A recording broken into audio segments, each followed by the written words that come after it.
This is Infection, the survival podcast, recorded live on Tuesday, December 5th, 2017, episode 151.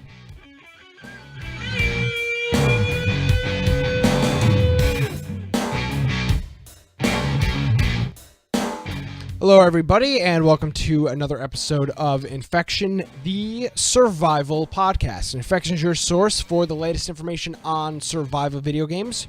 We bring you the latest news, reviews, updates, and more each and every week. My name is Nick Craig. You can follow me on Twitter at Nicholas M. Craig. Happy December. You can check out our website, infectionpodcast.com. Got a couple shows coming up this month, and I guess we'll talk a little bit about that, our Christmas show later on in the broadcast. But joining me, as he does each and every week, Brian with an I, Aldrich. Hey, Brian. Hello. Hey, everybody. If you want to find me at Boise Computer on Twitter, you're more than welcome to go check out my blog, biteoftech.com. And of course, I encourage you to go check out our website, infectionpodcast.com, where we have a lot of useful links to our Discord, to our Steam group, which gives nice notifications before the show starts, and also on our Friday night game night, if we're doing something that we think is worthy of broadcasting. Also, we've got on there all our different show notes for every single show with the links to videos and change logs, articles, things like that. And also a link to all our different podcast platforms. So we've got for if you have an iPhone or Android, or even if you want to just listen to it on PC, and then we have a nice little get a notification by email whenever we have a new show, if you'd like to do it with that method. So Brian, Did Nick turn on? No, you turn this garbage on. Oh, I know. I think it was turned on like from last year. I think it December turns on at a certain day. I'm going to have to ask. So just as we start recording, Brian, of course, as always, your audio and video are like 6 seconds out of sync. So if you could do me a favor and reconnect, as I switched to your camera, you like jumped into another dimension. Yes, we got the lovely snow effect on the website, infectionpodcast.com. You can join our Discord server over here. Oh, look at it. It moves with the mouse. It moves opposite of the mouse. That's really high tech here. Only the finest. See, this is what you donate for, folks. This is why you donate to the program, so we can afford these very high quality effects on the website here. So SPH says, "What a time to be alive." Brian, can you talk for me? Are you in sync now? Yes. Ah, beautiful. I am back. We talked. All right. We did a very long pre-show. We talked for like 15 minutes, and everything was perfect. And then as second as we start, it all just hits the fan. Weird. So how the heck are you, Brian? Happy December. Happy December to you. Everything seems to be, so far, no snow here, which is kind of nice. I'm not looking forward to that. I mean, we're already into December, and we haven't had any snow here. Anything that's like, we had a little bit of flutter a month ago, but we haven't had any snow. So that's good. Well, I'm not looking forward to it. Like, I don't like driving in snow. The second that it starts snowing here, I stay home, which I stay home all the time now anyways. Yeah. So I mean, you do work, you're a pretty hip college student working from home. Yep. Playing that Call of Duty all day. And I mean, yep. And I totally forgot, but I guess since it's that time of the year, I guess we might as well switch over our graphics set to our Christmas layout. I didn't even think about it, but the website reminded me. So, Brian, at the same time, we're gonna snap our fingers and we'll switch over to the Christmas effect. You ready? All right, ready. Here we go. 3, 2, 1. There we go. Okay. Man, amazing. And a happy December to you, ladies and gentlemen. Welcome to the program. I think PH made this last year, and I think we only used it on the Christmas show, but it works for this show too. Hey, we've got it for all of December. Yes, all of December. I don't know what happened to the Steam link at the bottom, but nevertheless, we're ready to rock and roll. We'll be fine. So I guess we can kind of talk about this publicly a little bit, because I do want to get everybody's feedback. So I am going to be traveling for Christmas. For people that haven't followed the program, maybe they're listening. Maybe they haven't listened in a while. They're back. I've recently, in the past couple months, moved to North Carolina for work, and I'm going to be traveling home for Christmas, which is great. But due to that, I'm not going to have my full technical setup in New York, where the show used to be produced. So it's going to be a limited setup on my laptop, and we're going to still do the show. But for our Christmas show, I think we want to do something a little bit more. So we're going to pre-record that because it is the day after Christmas. And we asked in Discord what people would want to see. People want to see maybe like a best of, worst of thing. But we're going to kind of do a kind of a special Christmas show. We're going to do some weird stuff. It's not going to be news. It'll just be more of like a variety show. So if anybody has any comments, feedback, suggestions on that, we're going to try to record that here within the next week or so. So if you have any, or the next 2 weeks. So if you have any feedback on that, you can tweet us at InfectionCast, send us a message in Discord, or email us contact@infectionpodcast.com. And I'd appreciate that. Because, I think last year we just did Christmas was on I guess it would have been a Sunday last year. So I guess we just did a regular show on Tuesday. But I do not believe I'll be around that Tuesday. And I'm sure most people won't be around either. So we're going to try to do something a little different. So if any suggestions, any feedback, any comments would be greatly appreciated. Tweet us, or as you said, contact@infectionpodcast.com. And then that way we'll be able to start. We'll want to get those pretty quickly. So if you send it like in a week from now, we're going to record it here pretty soon. Yeah. So make sure you send it early enough to where we can consider it and then also prep for it to get it done. Exactly. So that's kind of our plan for that. We'll probably stream it live, or if not, it'll just go up as a podcast and up on YouTube. So thanks everybody for that, and we'll continue through December. So what's going on, Brian? Anything new? Actually, I guess before we get into anything, our server. We did a test with it this weekend. Do you want to enlighten us with? So I put up a Windows instance of the Forest game, and so far it seems to have run pretty well. I mean, the game doesn't have a lot of limitations on people connecting because it just treats you as one big group. And so I had to go through and change some settings to be able to not allow people to destroy buildings that you make. There's kind of a few anti-griefing things, but once we got those in, I mean, it seemed pretty stable. The application itself did crash once.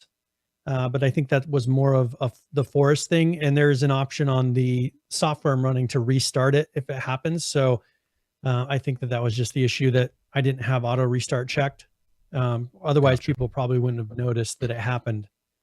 So, but yeah, it other than that, it's been running pretty smoothly. It handled however many people connected, and it's not a highly optimized game. But it's for what it was, it seemed to run pretty well. And Joe's asking, let me know when you start a Minecraft server. And I actually have started the installation of the Minecraft software. And I have, what is it? Spigot or no, Spigot. Not Spigot. I have one of the Bucket. It's not that Bucket? one.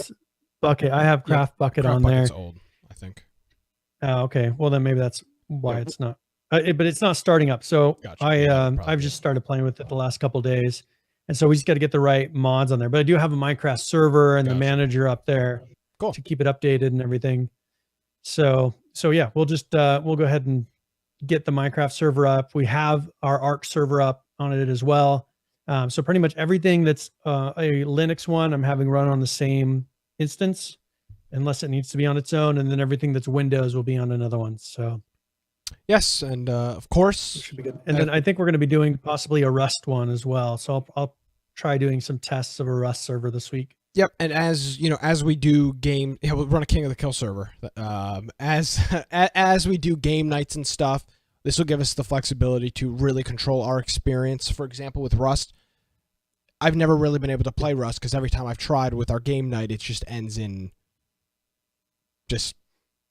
I don't even have a word to describe how it ends, but it's boring. You're just getting killed by people over and over again. We never get anywhere. We never get to explore. Like it ends up being we're just trying to fend off an endless number of people just streaming at us to kill us. So now another thing is, like, we have, like, for instance, Supa, who's in our chat, our Discord.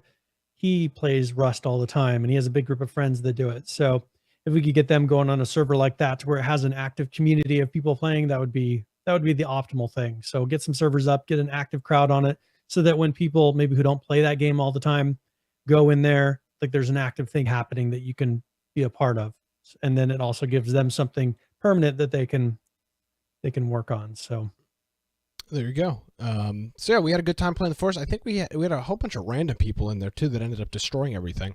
But I think at one point they turned that off, so they can't anymore. But there's a lot of randoms like that, way more than Ark. Like there's a lot of random people that come into the Forest. I think we had at one point 6 or 8 total people connected. Saul, Green and myself were the ones playing on ours, and then there was like 3 or 4 other randoms, and then some other people jumped in. But we had a good time.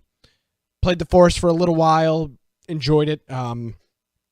It was as good as I remember it being. Didn't have a chance to get too far into it, but from what I played, I really enjoyed it.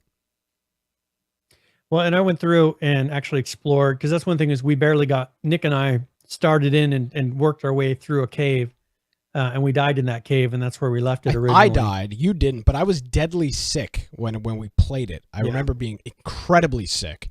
And it was just like I died. And I was like, I'm not going back. Yeah. Yeah. And so we had a really good opportunity this time to explore the island and run around and just kind of see more of what's there. So that was a lot more fun. So because we didn't really have an idea, and the building system, we've had an opportunity to play some of the different buildings, but we'll have to see now that I've got some of the anti-griefing stuff in there. Kind of come up with some bigger builds and see how I'll keep watching the performance to see how it runs. Yeah, so there's a point where it starts to lag out. Yeah, so we had a good time. Once we get these servers up, we'll create a page on the website that will have a link to connect to all the servers and information on how to join them. And we're going to continue doing testing with it, and as we get into the new year, we'll have the more permanent servers like Minecraft and Ark and stuff up and ready to go and kind of publish and publicize that a little bit more. But we had a good time playing the Forest. I really enjoyed it. And there was literally right away, once we had 3 people in the server, a couple of randoms ticked in, and it was cool for a while until I guess 1 or 2 bad characters jumped in and did that. But we built a tree house, we built a regular base, some storage, and it was fun. We had a good time. Yep. And so now, do we want to do? And this is one thing I wasn't sure. Do we want to do Forest for the game of the week this week? Get more people in it. Sure. Yeah. It's up to you. We'd probably start with a fresh server because we'll probably do some with a fresh server. Well, and it I think it's pretty fresh right now, because I had reset it once, and there's just a couple of people in there building stuff. But we'll see. I'll see how much stuff is on there by Friday, and then if so, I'll just do a fresh start, and then we'll go from there. Yeah. So then I guess that'll be our game of the week. So for people that again haven't listened in a while, our game nights have changed. They're still Friday night, of course. But they are a little bit earlier, and this is the thing.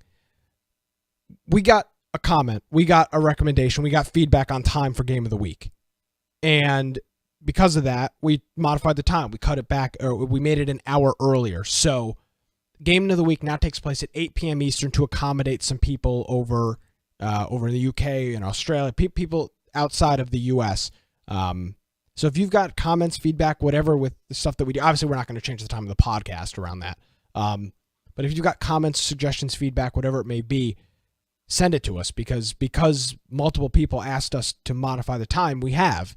And based on our game last week, we had we had 9 people playing the game last week. So the Forest, it'll be this Friday night. Join our Discord. You can find the link at infectionpodcast.com. And you can go ahead and do that. So infectionpodcast.com is the link for that. We'll be playing the Forest. Now, last week we played everybody's favorite, Left 4 Dead 2, and we've played this a couple times, maybe a handful of times. We've played Left 4 Dead 2, and we had a great turnout. We had a lot of fun.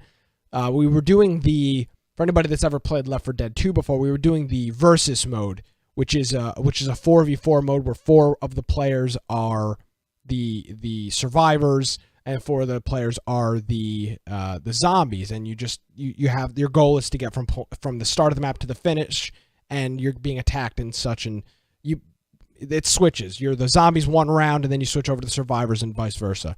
And we had a lot of fun. We played that for a couple of hours. I want to say we played that for probably a Yeah. solid 2 hours or so. Yeah, we had a nice turnout, and so we just kept going until. And it's not like it's not a game where it feels super repetitive since it has the different game modes Yep. that you're talking about. And We were then- able to play kind of a normal game mode and then play some crazy game modes by the end. Yep. And then So, it was a lot of fun. we had a lot of fun. We had a good time, and if you missed it, you're missing out. Honest to God, and I'm not just saying this. Most of the time you're missing out on a really good time. It's super casual, super laid back. Everybody's just kind of BSing and talking. It's nothing very serious. People rant and rave. People listen to me rant and complain. Brian has to teach his team how to play the game. I have Joe shooting me the whole time. Yeah, getting friendly fire does in fact count. Team kills do count in Left 4 Dead 2. So it was a good time. So if you missed out on it, we do a game every Friday night, and leading up to Christmas, we probably are not going to have one the week before Christmas. We may just do a casual one. Actually, what we do need to do, Brian, probably next week, kind of throw this out there, is Overwatch, because I do think they're going to have all their Christmas skins, and I don't know if those are in yet, but by next week they should be. And if not, I guess we'll do that the week after, which will be a couple days before Christmas. Actually, maybe we should do that. We should do that the Friday before Christmas. That would actually work out. So in 2 weeks. That'll probably be good. So after the Force, the Force this time, and then most likely Overwatch. No. Then something. Then okay. So it'll literally be like 2.5. Yeah. It'll be 2.5 weeks. Yeah, 2.5 weeks. So it'll be the Friday before Christmas. So 3 days before Christmas. That'll probably be a good time to play Overwatch. Casual, doesn't really require any setup. So plan for that coming up here the Friday before Christmas. We'll do Overwatch. Somebody recommended that we do that again. They'll have their Christmas crates and their Christmas skins and stuff in the game. So we'll do that the Friday before Christmas, and then we'll be doing the Forest this week. Left 4 Dead last week, a lot of fun. And if you're interested in joining this, and what we've kind of projected for a little while now, unfortunately we haven't had really anybody take us up on our offer, is we want people to host the game night. We've got a couple people in our community that play Rust that we would love for somebody that knows what they're doing to host a Rust night. Actually, that's not true. We have had people do this. When we played 7 Days to Die, we had our good friend Heisenberg kind of bootstrap that and take control and kind of lead us around 7 Days, as he's a huge 7 Days fan. So we've had that. But if you play a game, if you like a game, and you want to, you want to host the game night, we'd like it. We'd like to have somebody else host it and kind of take it under their wing, just for a week, just for that game or whatever it is. So yeah, you're not signing up for every day, every week doing it. No, but, and just if it's a game that you're passionate about. And if you remember, Brian, the game of the week started with Lance. I believe he was kind of the one that was peddling it every week, and then unfortunately, I think he had a change with his work schedule, and that was that changed. But I think he was the one that originally started that. He was streamed it every Friday night and was kind of the flag runner for game of the week, which was really cool. We appreciated it. So if you know a game, if you're a pro in a game, we'll highly recommend you reaching out to us for that. And my wife is still pretty much every evening playing Rocket League still. Yeah, I'm aware you haven't played COD with us in quite a period of time. It's been a couple days. It's been I guess you did play with us Saturday night. I played over the weekend. Yeah, you did. A Friday night into Saturday. We played late Saturday. I had a late hockey game Sunday night, and then I didn't get to play really anything last night. We played till about 2:30 Eastern Saturday morning, Friday night into Saturday morning. We had a good time. So let's talk about this first, because I got somebody called me a COD fanboy, which is a fact, which is an accurate statement. But let me tell you, Activision and the publisher of this have just, the multiplayer is a joke. The matchmaking is atrocious on the PlayStation 4. Is that a PS4 thing? I don't know. But it's gotten better the past couple days, maybe last week or so. But there is a lot of bugs. We are spending an extreme amount of time trying to get linked together before getting into a game. This is by far Has been that changed at all since they redid the menu of not taking you into the it has headquarters area? It's definitely helped it a lot, but it kind of defeats the purpose of the headquarters, which the whole point was the headquarters was it was something to do while you were looking for a game. But now you have to either be in a game lobby or a headquarters, so it kind of defeats the purpose. I would imagine they're going to revert it back once they've had sufficient time to test that internally. But by far, this has been it's just been a joke. The multiplayer in this COD has been an absolute joke, at least on PlayStation 4, which is the first time I've played a COD on the PlayStation. Unreliable, getting dropped out of games, after action reports not loading, game crash. It's just not been a good experience. And somebody recommended that I bring that up, and I think I've been pretty critical of it. It's awful. They fixed it a little bit, but I've heard on the Xbox it's not really bad. So I don't know if this is just a Sony thing or what it is, but so far this is the first I've played on. I haven't played Xbox for a long time, and I've never really played multiplayer on it. So this is my only real experience with online. And I guess with we don't have any of these kind of issues with Rocket League, but it's a much more casual matchmaking system. So yeah, it's not quite so advanced. Yep. It just searches for matches and then joins you in. I mean, I'm assuming there's a lot going on in the background to try to match these up with millions of players. For sure. So that's I was told I need to bring that up because I've been pretty critical on Call of Duty. So where do we want to go from here? Well, let's go ahead and start out with some Just Survive news. They put out an update 4 days ago on the 1st. And this was one where they of course had to point this out. They're like, we just updated with a host of anti-cheat and stability fixes. So they're always saying they're doing something with anti-cheat. A few less Chinese people are flying around today. But on here, as far as fixes, they said there's several server crash scenarios so that they fixed. They fixed an exploit that allowed players to duplicate thrown grenades. An exploit that allowed players to attack with melee at range, which is the one I was complaining about. That's a good one. Remember I was talking about there was a video I was watching and this guy was just punching people through walls and like from long distances. That's fun. I don't even know. I know we're not supposed to talk about the game anymore. But I just don't even see how that's possible. How could you possibly program melee into hitting people from like far away? I can't even comprehend. The issue is they're not doing server-side checks, which is something I've complained about for a long time. Yeah. The client, so they're able to go in. This is a lot of what the hacks are, is they go into the client and they adjust values and put new things for those values. So they're saying, okay, I can punch you and it'll apply damage from, normally it'd be what, 2 feet away in a game, 3 feet away, you can punch and apply value damage to somebody. Yeah. Well, they'll just change the value and say, all right, well, I can apply damage from 100 feet away, and then they'll punch you. And the server's never checking, just like it doesn't on a lot of things, to say, well, is this person within range of you to be able to punch? Yes or no, and then go forward with it. So it's just, I think that a lot of these exploits that they're talking about, is all they're doing is putting in server-side checks to say, okay, this person can throw 2 grenades when they only have 1.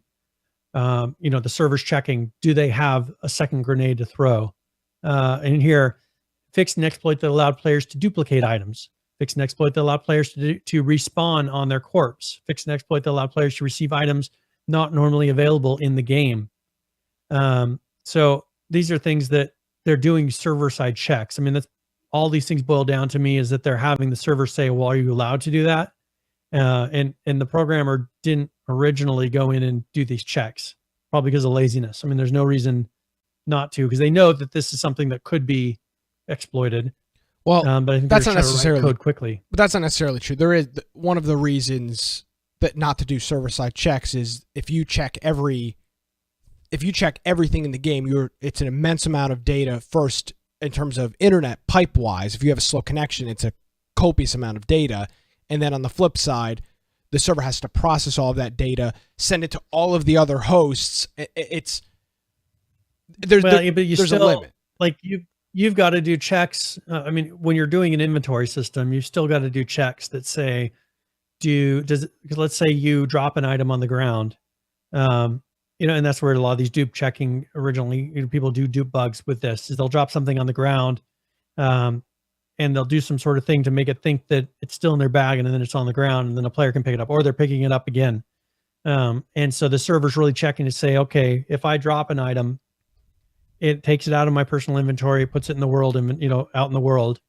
Like, it has to check to make sure that all those steps are being, because someone who's a hacker can go in and just give themselves as many things as they want, because the server never checks to see if it's a valid argument. Well, and here's a really, this, they should be. Here's a really basic way to describe it. If you need to go from step A to step D, you go A, B, C, D. A hacker without server-side checks can go from step A to step D and skip those middle two steps. And the server never says, "Did you do B, C?" Exactly, and it just says, "I want the results. I don't care about the middle steps." It is, which obviously is not acceptable, but it's not just out of laziness. There is a technical limitation. The server code, come on, Brian. The server code is old, unoptimized. It's not good server code. We can all admit that. But the thing is they still need to be programming these checks in. Like, even they need to lower the number of players if they can't efficiently do these checks. I mean, that's the issue. Yeah, for sure. Rather than they say, well, we want to have 100 players, and they're willing to compromise in every way to make sure that happens. And then things like this happen because they're like, well, we don't want to spend the resources on that. We don't want to spend the resources on that. Well, these are what people take advantage of these things, and then it makes an unplayable experience. Is it worth having the extra 10 players on the server and making it a bad experience for all the rest of the people other than the hackers? No, probably not. But it's not. Even if they didn't, let's say they only wanted to have 50 people per server, there would still be some technical limitation. I mean, even a game like Call of Duty or Battlefield has to decide what they want the server to check and process, not just from a server standpoint, but from an internet standpoint. How much information, what's the minimum amount of bandwidth that we can send all of this information to the server with? So, well, if you remember, I mean, look at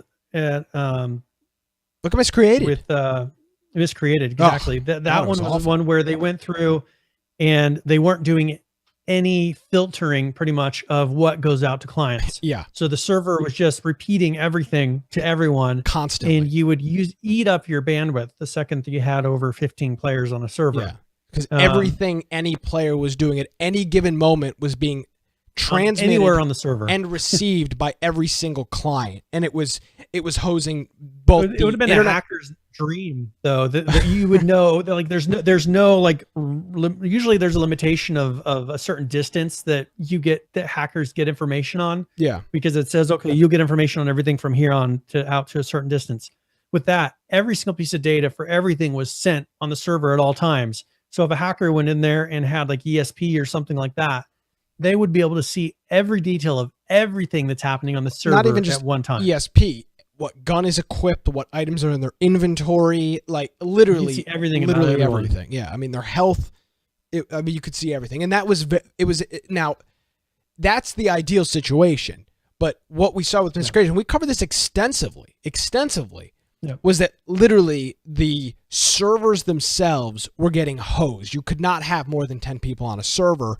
And consumers' home internet connections were also getting hosed because they were receiving gigabytes worth of information at not it was using at one time, a huge. I mean, I have 10 megabits up, 200 down, and it was using a significant amount of my upload. Yeah, to do this, it was crazy just to play the game. Yeah, and since then they've optimized it. They've realized, hey, we don't actually need to send everything every user is doing to every other client. And then they've picked and choose what is important to get constantly and what is important to check every 10 seconds. And unfortunately, you've got to modify and change that as hackers devise new systems I mean, the hackers are always going to be there. We've talked about this before, Brian. The hackers are always going to be there. They're always going to try to break and exploit your game. That's what they do. That's what they get off on. That is their goal. Their goal is to exploit the game and be the best, or exploit the game and piss everybody off. So, these teams like Miscreated, H1Z1, ARC, again, any game that has multiplayer, you play EA, Activision, Blizzard, it doesn't matter. They've all got to constantly do this trade-off of, or this constant tweaking of, oh, this works now, but in 6 months it's not going to work because the hackers have devised a system to work around that. And unfortunately, with Daybreak, they tend to get very complacent with their fixes. Like, oh, we implemented this anti-cheat, but since then the hackers have found a way to work around it, and it takes so long to get the fix or to get the update. And they even mention that in the notes here. This is the Just Survive update, though. They say a large number of bans have been handed out, and additional bans will follow for abusing the exploits listed below. So they've fixed the exploits, yet, and by the way, not a fan of banning people for using these exploits. This is not a hack. Yeah. This isn't a hack. They're not running code that's manipulating data being sent to the server. All they're doing is playing the game how it's written, and that's the thing that I cannot get over. They're playing the game how it's written. You should not ban me for playing the game as it's written. If I can do something without manipulating code in any way, then you shouldn't be doing anything like this. I mean, it's crazy to me that they go in and say, all right, someone figure out a way to duplicate something, let's ban them. Well, I understand that's maybe against the terms of service, but you're the one who left the code in there that allowed people to duplicate things easily. Yeah. Like just somebody's messing around, testing stuff. I mean, how are they supposed to report these things anyways? Yeah. How are they supposed to report bugs? You're going to get banned for testing things to be able to make a report for their bug report system. I mean, that doesn't make any sense to me. I have no idea. But I'm just not a fan of that. Like, World War II had an exploit where you could hop up on top of a ledge that you shouldn't be on, and you were kind of invisible. But that's in the game. I didn't modify any third-party code to do that. I didn't modify the game code to do that. And I'm just not a fan of this. I'm just not a fan of that verbiage. And additional bans will follow for abusing the exploits listed below. So if I'm able to punch Brian through a wall of a house, I'm gonna get banned. I mean, you gotta be kidding me. You can't. You've got to be freaking kidding me. I mean, and that's the thing is they need to look at it is, are they doing something to manipulate the application or manipulate the code? No. Okay, well, let's fix the problem and then move on. How about that? Oh, yeah. I mean, don't make people scared that they're accidentally, because we've had things, I remember a long time ago, we had things that were like, well, is this, like, are we doing something that's not supposed to happen? Like, are we going to get banned? I don't remember what it was. It was farming. It was something with the farm, I believe. No. It was with harvesting the deer.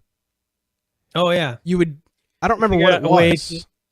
And even with harvesting with cars and metal, like we figured out a certain way. I remember I gave this as tip of the week one time. Hit 2 hits or something. Wait. If you did certain hits and then you like looked away or looked down, like if you did some stupid things, it would give you more metal or it would give you more meat on a deer. And it's like, well, honestly, that is against their terms of service because you're doing something not as it was intended, which is exactly what they're claiming. Yeah, and I remember for the longest time we didn't talk about it on the show. Yeah, we didn't want to give this away. Yeah, because we used it to our advantage. Yeah, exactly. We didn't want to patch because we were making out like bandits on harvesting meat and metal from cars. But again, here's the thing. I think it's probably an empty veiled threat.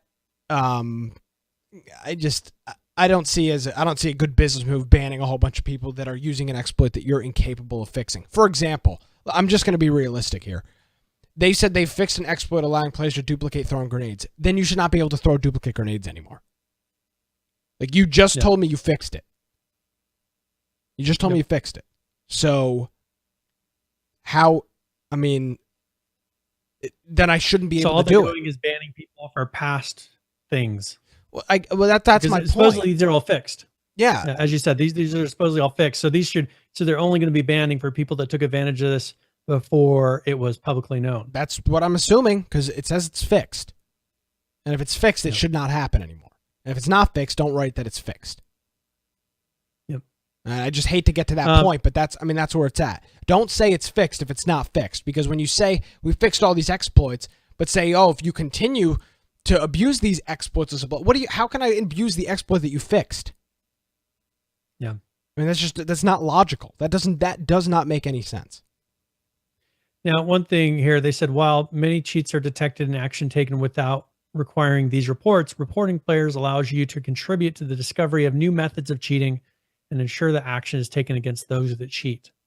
So, I mean, how are you supposed to know if they're, I mean, other than unless they're streaming the game, how are you supposed to know that they are duplicating their grenades? Well, I mean, or duplicating their items. Yeah, I mean, I don't know. And that's not, and I don't even know if they clarify that as cheating, but they do have the email here. And we have recommended we've recommended two things for almost as long as we've been doing this show.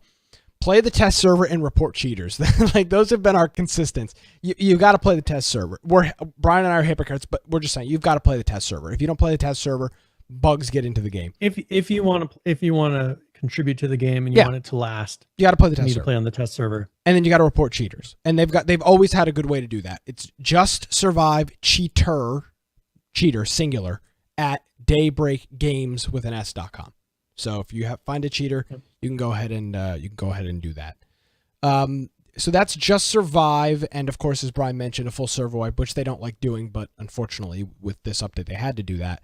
And moving on, an H1Z1 update as well. This is a test server update that took place on December 2nd, so just a couple of days ago. And a couple of the general things in the update is that the combat zone time of day has been updated to be consistent with the same time in the arena. So the map, the lobby that you land into now has the same time as the arena. I guess the times were a little bit different. I personally don't remember that, but they may have been off by a couple of hours, so the sun would have been at a different spot. Lighting would have been different. They're now the same. Leaving the combat zone is now an immediate. You just die. It doesn't say what happens. It says leaving combat zone is now immediate. You die. There used to be a 10-second timer. Correct. But it just says is now immediate, which doesn't explain what happens. But you die.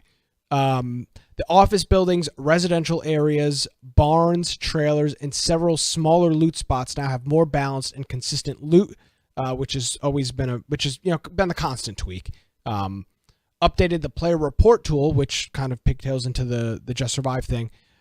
Allows you to provide additional context and information when reporting. So if you report somebody in H1Z1 now, there are some more tools that allow you to provide more detail, more context, and actually describe the issue besides saying, oh, Boise computer cheated. Like, what does that mean? Which will be useful to both the player and the company themselves. And they've also added a challenge-driven tutorial to help new players understand the basics of the game, which is very common of a whole bunch of games. You have a really quick tutorial with a couple of challenges. You'll probably get some skulls or something from doing it. So that's cool. Those are the general updates. Now they go into a couple of bug fixes. They fixed an issue that could cause a micro stutter on some machines. They're continuing to look into that as one of their top priority. Discarded daily challenges will no longer occasionally fail to be replaced. So you have a daily challenge, but you can discard the challenge. You can get rid of it. So now it will actually it'll just drop. Bring in a new one. Yeah, exactly. Quickly dragging and dropping items from the inventory can no longer cause the icons to occasionally appear stuck. So that's updated. Fixed a rare case where shots could be missing their sound effects. That, of course, would be a big deal. Chain link fence sounds are no longer heard throughout the zone. So I guess that was being heard everywhere. Fixed a... Remember when that happened a long time ago? Whenever you'd walk by a chain link fence? No. And then, like, as you ran...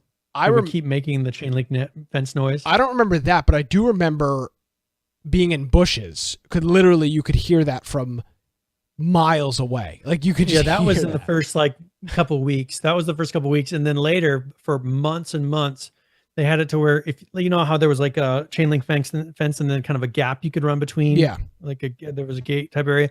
Whenever you'd run through that, it would keep the chain link fence sound as if you touched your chain link fence. Would keep doing that every step from there on out. It got really annoying. Yeah, they've had some sound issues, but for the most part, they seem to be pretty fixed. Moving on with this, fixed a rare case where the AK-47 and the SMG could appear to be stuck firing indefinitely. Again, common in these games. Multiple ATVs will no longer occasionally spawn in the same location. Players should no longer be able to exit vehicles in order to get inside of objects, which could be an issue there. Players who are killed by the environment now properly transition to the team spectate. And then there's kind of a star, and it says hunting rifle bullets now destroy destructible objects in 2 or 3 shots, down from 10. I think that was supposed to be another line. Ambient sounds such as water no longer persist to the main menu after death. Thank you. Yeah. Thank you. That was always the worst, when you'd have these stupid sounds continue. Or like the car. It used to be a car. Oh God, the car would just play forever. Noise. Yeah, it was awful.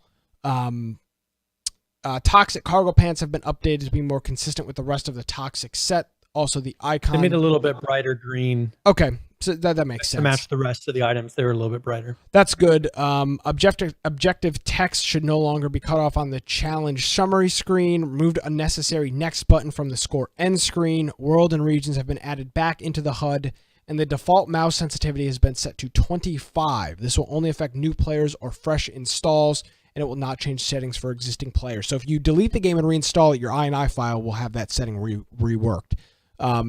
And this was I'm not sure what the setting is now, but you might want to look and see what it is if you really care about keeping that sensitivity. Exactly. So this was the test server update on 12.2, and looking at Reddit just about 2 hours ago, the hotfix went out with the micro stuff. Or actually, no, that's in the game. And then so they've rolled out another hotfix to fix the micro stutter. So I don't know if the entire patch is out, but the micro stutter they've done a hotfix. They're actually in the middle of doing it right now. So okay, there you go with that. Very good. All right. And then, that's pretty much wraps up H1Z1. And if you have an opportunity, that is on the test server. So the ones we just did for H1Z1 are test server. The ones for Just Survive are live. So they'll be rolling out. You should, as you said, you'll be seeing those go to live on H1Z1 here pretty soon. Yeah. Now, as far as we got some PUBG things, I don't know if we want to do that, we'll announce. We'll do the game giveaway after this. Yes, we'll see how long this takes. Okay, so should be good. I guess the first thing here is we talked about last week or the week before. We talked about a mobile version of PUBG. Tencent which is a Chinese publishing and development house. They work directly with the Chinese government. People that aren't aware, the Chinese government is extremely strict when it comes to what is viewed by the citizens of China, and the games have to be catered and developed and built to specifically work inside that region. We mentioned last week, Call of Duty has their own game in that region.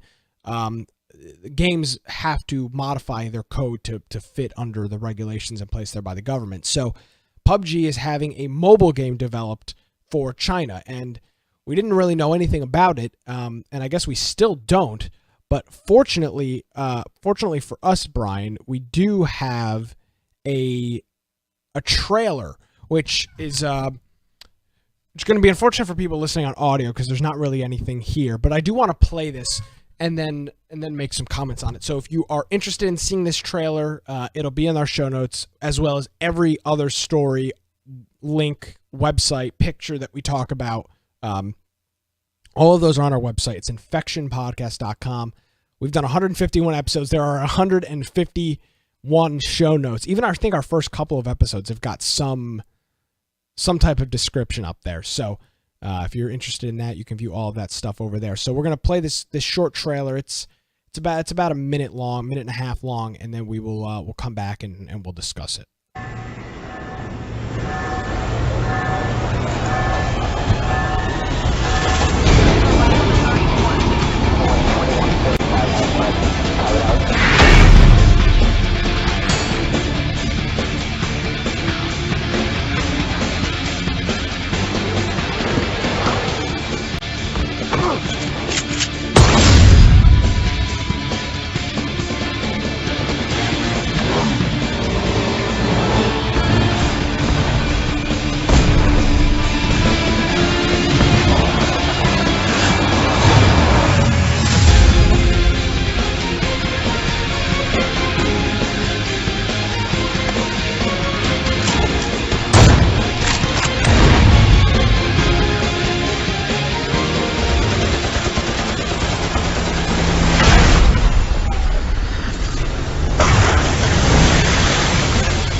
All right. I mean,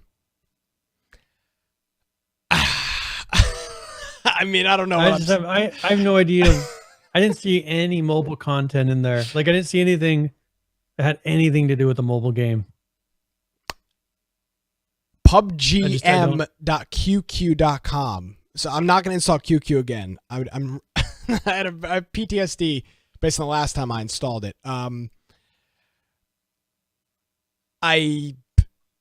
If you're listening to this podcast, you absolutely have to go watch this trailer because it is the most absurd thing that you have ever seen. There's gunboats, there's a massive Navy vessel, there's chain guns. None of these things exist in the PC version of the game. Yet I'm supposed to believe that the mobile version of this game, the version while I'm holding my phone, is going to have some chain gun and boats and Navy ships. And like guys are like falling off of roofs with pistols and one-shotting people. Fly backwards. I mean, are you kidding me? What the hell is this? What is this? Yeah, I mean, it was a lot of in-game like shots from the desktop version. That's what it looked like. It has additional things that are not in the desktop version that will be coming out in the upcoming patch. But the thing is what's that have to do with mobile? Like none of this stuff was mobile. It was all PC games, unless these are all cutscenes. But what would be the point of all these being cutscenes? Well, it does look like it is all cutscenes. But it's just. This looks like it's in-game footage from the PC version. But that's a cutscene. This is all anime. This is all cutscenes. But nevertheless, it's just. Well, what's the point? Like, if it doesn't look anything like the game, it's not going to look anything like the game. What's the game look like then? What are they advertising? Well, and that's the thing is this is a trailer, and I mean it shows nothing, and none of this is actually going to be happening in game. Okay, so well, hold on. They just showed this guy tucking and rolling. Is that in the game right now? Can you tuck and roll? I don't believe that's in the game. I don't think so. So go back a hair. I think I have a hint at what might be happening. I wonder if this is going to be a turn-based. Oh, because go back, watch them come up to this point, and they all kind of jump into certain positions, right? Yeah, hold on a second. So watch right here. So after this, yeah, I'm wondering if this is a hint at a turn base. So they're all coming up. They come to a point. They all get to one spot. They line up. There it was. That makes me feel like that. That makes me feel like it might be a turn-based game. It's gonna be like Halo Wars. Yeah, I mean, do you get that? It's going to be Command and Conquer. That one little piece makes me think. Yeah, that's a stretch there, Brian. That's a real stretch. Well, but look at that. Like, and I don't know what any of the text means. I get that feeling. And that, I mean, in this garbage as well. I mean, there's literally a guy flying out of the boat. And then there's this massive, and I mean massive Navy ship at the end of at the end right here, which is just, I mean, just it's like an aircraft carrier. It's this huge Navy ship. It looks like I mean, it looks like a crappy mobile trailer. They need Arnold Schwarzenegger to to do it like he does for what's that game that he's always promoting on TV? Something. I don't remember. Something I've seen the commercials. I can't remember. Somebody, chat, help me out. Something War. And I mean, it's just helicopters. Yeah, there's no helicopters in the game. It's just a crappy mobile trailer. Luckily for us, Brian, well, I should say luckily, we're never going to see this game. It's never going to be released in NA. It's going to be China only. It's never going to be released out here. So, luckily, it doesn't matter. But it is interesting how this was Mobile Strike. Thank you, Firebomb. It was talked about last week, leaked last week, and we have this trailer. We have a trailer this week that is nothing like the game could actually. I mean, you would have a good chance getting this done on PC. Yep. Nevertheless, an iPhone or an Android device. So, nevertheless, that's the trailer. See what it ends up looking like, because it just everything I saw. Like, they're showing all this video from the PC version. Yeah. Now, okay, so can you go to the website, the PUBG The PUBG.qq.com. m.qq.com. Yeah, I was there earlier. If you scroll down towards the bottom, there's the pictures that have a little like back. You go left and right with the pictures. Yeah, I'm taking forever to load. Look at the one. There's one where it shows like a sniper or a scope. You're looking down, and then the buttons. So there's buttons there. There's mobile buttons there. Yeah. Oh, there's one. Parachute. Yeah, look at there. Yeah, so you'll press Bullets, that button to shoot. Oh. Crouch. Yeah. Reload. Yeah. Man, I don't know. Like, do you think that's realistic? No, absolutely. Or do you not. think they just copied and pasted that over? No, I think this is actually what it's going to look like, but you're not going to realistically be able to snipe. Like, I mean, there's no precision on a. You ever tried to? Have you ever tried to correct a text message? Have you ever tried to move the cursor back like 3 letters in a text message? It's an act of God to correctly move the arrow back to where you want without deleting your entire sentence. Nevertheless, making some, zooming in on some window and sniping. I don't know how this is going to work, but I can just. Even a game like Mobile Strike, you look at the trailer and then you watch the trailer on TV where they're showing it's this crazy game where your tanks are attacking each other in helicopters, and you play the mobile game and it's like Command and Conquer. It's just a top down. You just click a thing and you say attack and the animations happen. This doesn't appear to be like that, but as PH says, this stuff is huge in China, and again, it doesn't matter because it's not coming to America or Europe or anywhere else, so it doesn't matter what we think. Well, my concern is these things don't have video cards like you would think, and like these graphics they're showing require a hefty video card. Well, these graphics are showing are fake, but it's the. I'm wondering, like, how much are they going to scale it down? Well, they're going to scale it down to make it. I think the image here, the 2 side-by-side images themselves are from inaccurate. Are from the PC game because you can see the level of detail on the trees, but the UI around it is probably going to be the actually be the UI. But I mean, this is just a Photoshop. This is not actually they don't probably have any in-game screenshots. They've literally just announced this last week. Yeah.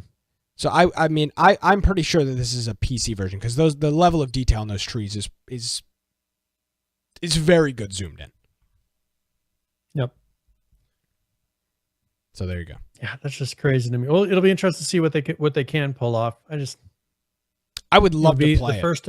It would be the first of its type. I mean, it'd be the first mobile game that intense. Like, well, you can play the old Grand Theft Autos and things, but those are really old, very blocky graphics, so they can get away with it. Yeah, and there's already 3.6 million people that have reservations to play it. So, if you're in China, I guess. In China. I don't even know if the podcast is available in China. I guess go ahead and register or whatever. That'll be interesting to see. Yeah. So as this comes out, I would imagine we'll actually see there'll probably be some people streaming it on what's the streaming site over there? The big one that we used to Panda.tv. Panda.tv. I'm sure as this comes out, there'll be some people streaming it on Panda TV, and we can actually look at it and say, "Oh, hey, this is what it looks like." So, yeah, that kind of shocked me this week when I saw that. It was almost a mouth gaping moment when you're like, "What in the hell? What am I looking at?" Like, I mean, it really was. It really was crazy. I really couldn't comprehend what I was looking at. It was pretty crazy. I was just looking for anything that hinted at what the game was going to look like. Yeah, and nothing. You got 0 of that in that trailer, which is, not uncommon. Again, as we were just talking, I looked at the Mobile Strike trailer. It is nothing like the actual game. Yeah. Nothing like the actual game. And even that game, what's the clan game? Clash of Clans. Clash of Clans. The commercials for that and what you actually do in the game are very, very different. But that's how these mobile games do their marketing. They blow it out of proportion, make it seem like it's some crazy game, and then you play it and it's just like, oh, I want to attack thing. And then the game just does it. So we'll see what happens. And you're supposed to kind of fill in the blanks in your mind. It's kind of like the old EverQuest. Like if you look at the box art I'm not interested in of that. EverQuest, the old EverQuest box art, had a lot of detail, and that kind of give you the idea of what these characters are supposed to look like in your mind. And then when you go look at the actual characters in EverQuest back in the late 90s, they're really blocky, no detail, just the old school graphics. But back then we were willing to, like, we imagined what it could look like when we're playing the game. Wow. Nowadays they have the ability to do it. Exactly. That they're kind of doing the same thing on mobile they did with PC games back then. Exactly. So yeah, I'd highly recommend one thing I out. wanted to make a note of is I have a link to the end of year survey for PUBG. So they have a lot of things that if you want to rate your experience, give suggestions, we'll have a link to a Reddit post that allows you to go fill out that survey. And so if you are a fan of PUBG, if you play it a decent amount, and you want to give a little input to the production of it, I would encourage you to go do that. And then also they put out a new blog post and on their dev blog this week about vehicle sounds improvement. And they also gave a teaser to a vehicle that's going to be on the desert map. And so they have what looks like a kind of a Bronco type of a thing. A pretty decent looking video, but this is going to be exclusive. This is only going to be on the desert map. Yes. It will not be on the normal map, which will fit very well. Yeah, it'll match more of the desert feel. And then also they've been going through, and they in this article they are talking about what they've done to record these new sounds, and they just kind of show having it in this special sound room, and how they set up the mics and have recorded each of these audios. There's actually a video. I don't know if you want to play. I think it's only, yeah, there you go. Pretty interesting video showing the ramping of the RPMs and even the honking of the horns. Yeah, when they show the UAZ, it's funny. They have, you see it right here. They have the hood open, and they've got the hood, the engine on it mic'd up, so you can hear the belt spinning and stuff. Which is quite cool. Yeah.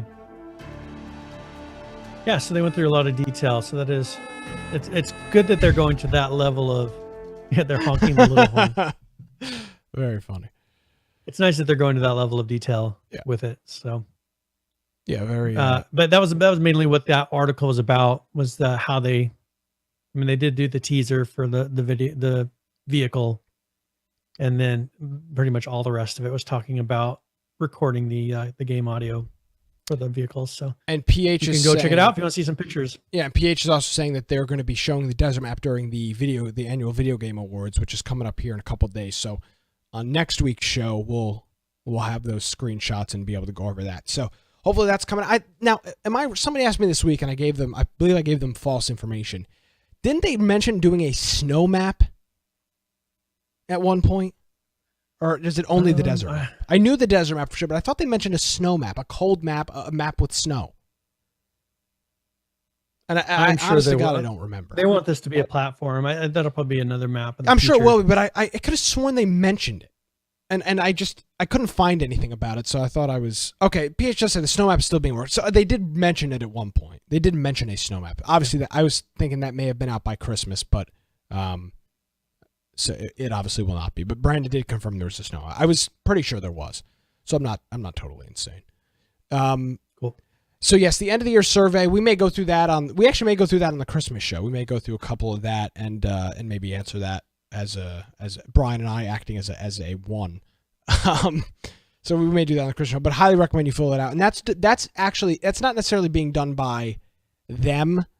It's being done by the subreddit, and I believe it's going to be sent to them, but I don't think it's a our PUBG survey from the subreddit. So they will hopefully, I would imagine they'll give the information over to the team, which will, I'm sure, as we've mentioned, they're so analytical with their decisions. I'm sure they will love to have some of that information available from the PUBG community on Reddit. Yep. Now, there's another thing here, Brian. Did you want to skip over that? Do you want to talk about that? The mobile HUD sheet?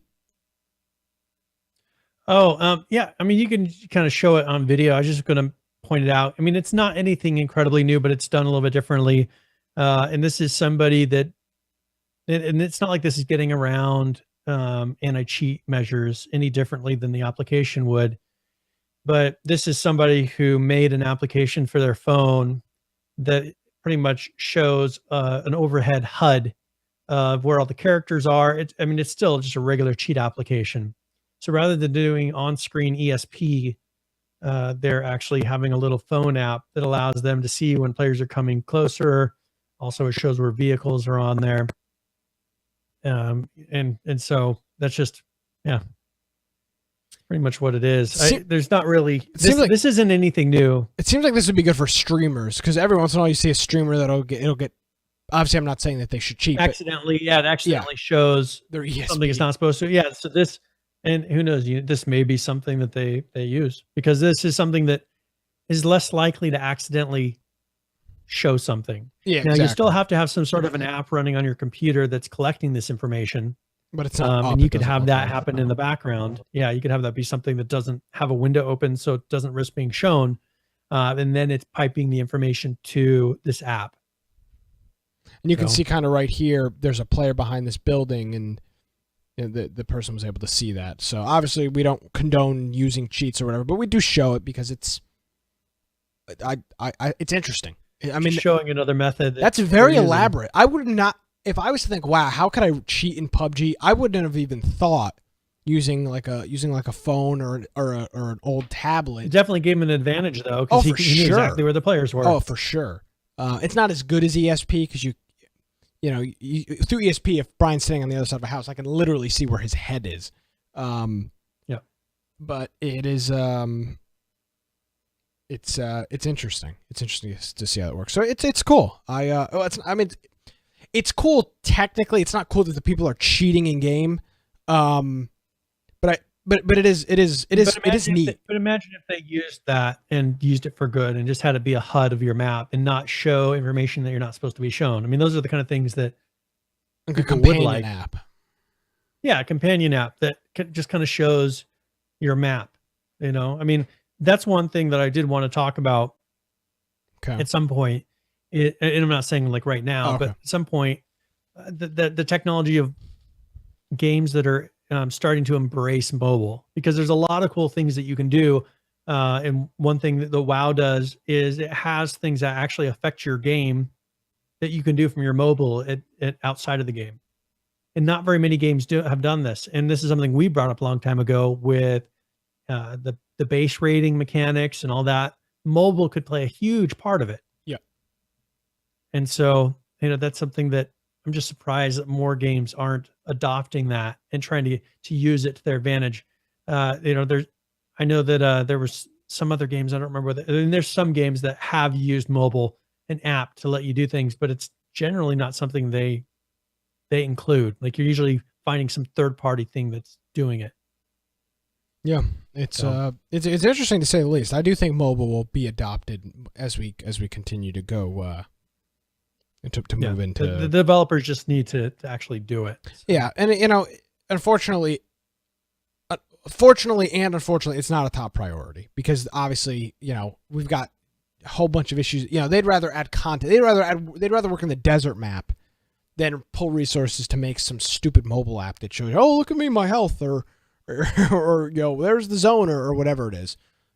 So that seems more like I could see Ark working on a mobile app. Ark is a game that is at the point where them pushing a whole bunch of resources towards a mobile app, I think, could be very cool and useful.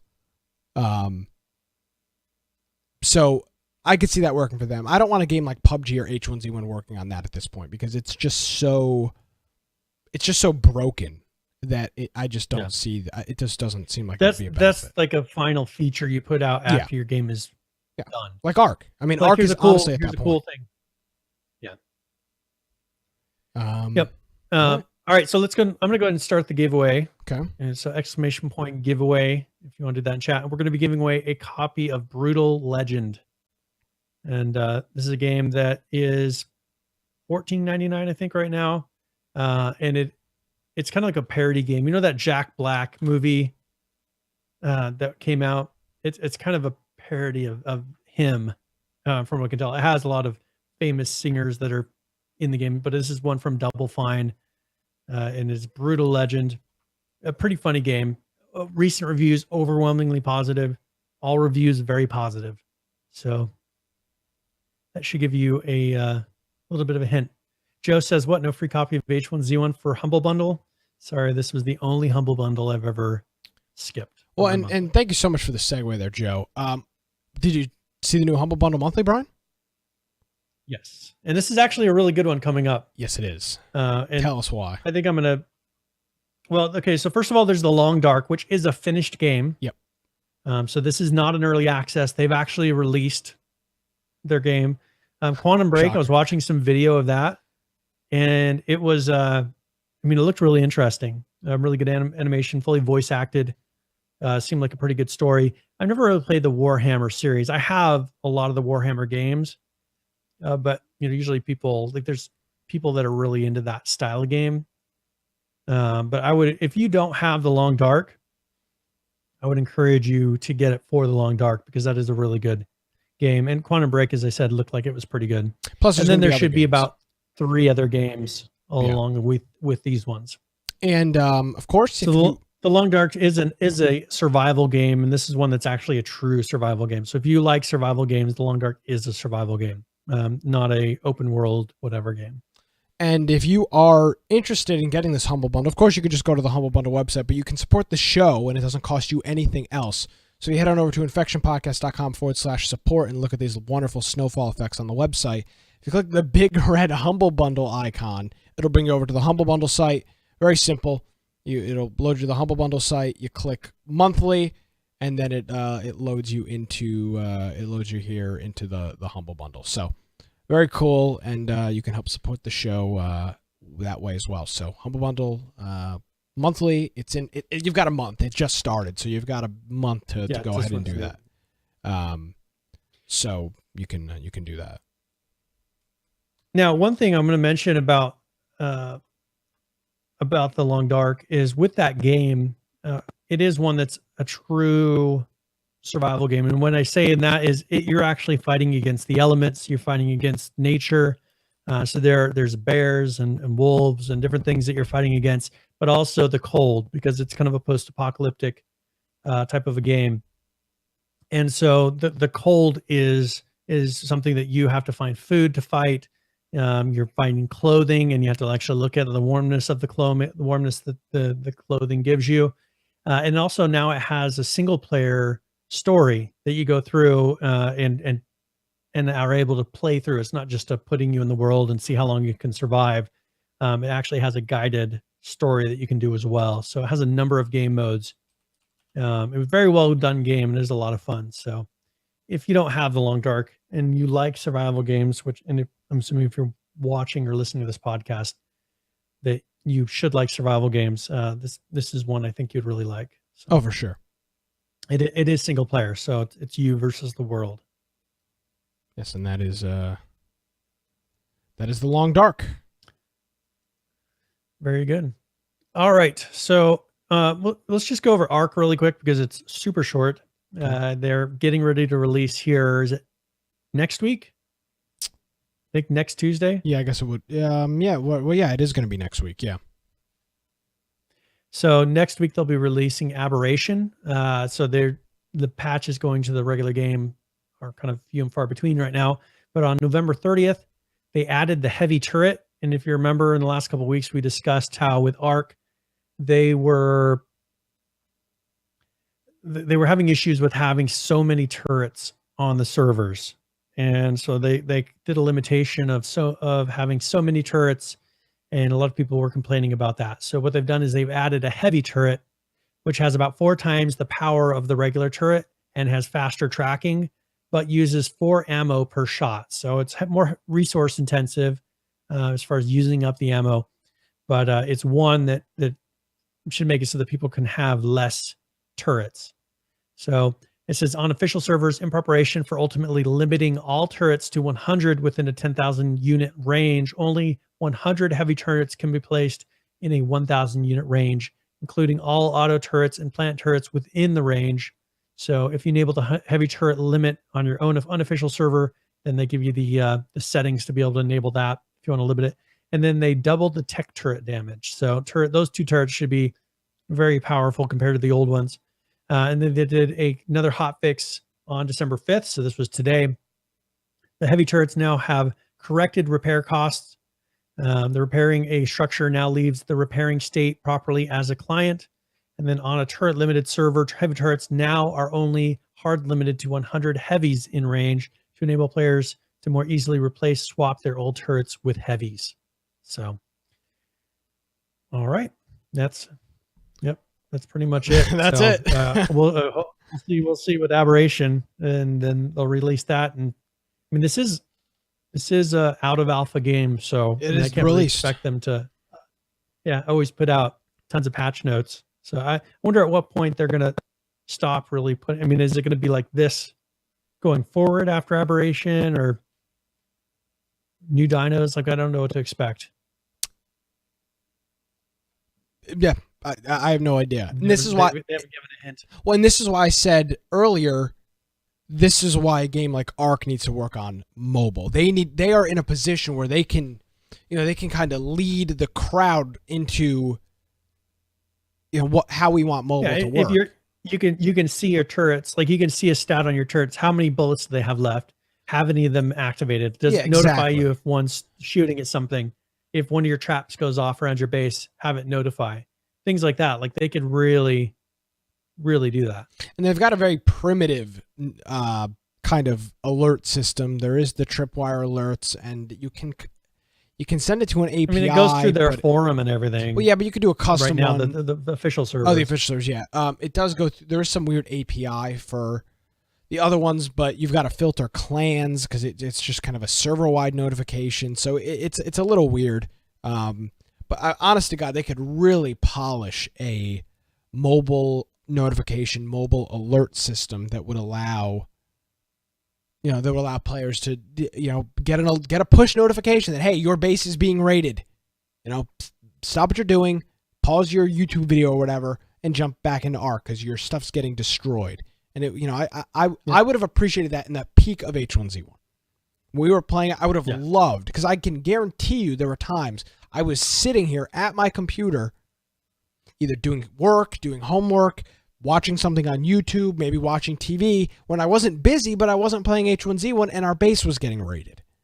And it would have just been nice to just be like, oh my God, I'm not busy. Obviously I'm not going to, fly home from school to jump on H1Z1. But if I'm already, available in front of a computer, I'm just not playing, just give me that notification. It just seems like it's such an easy thing to do.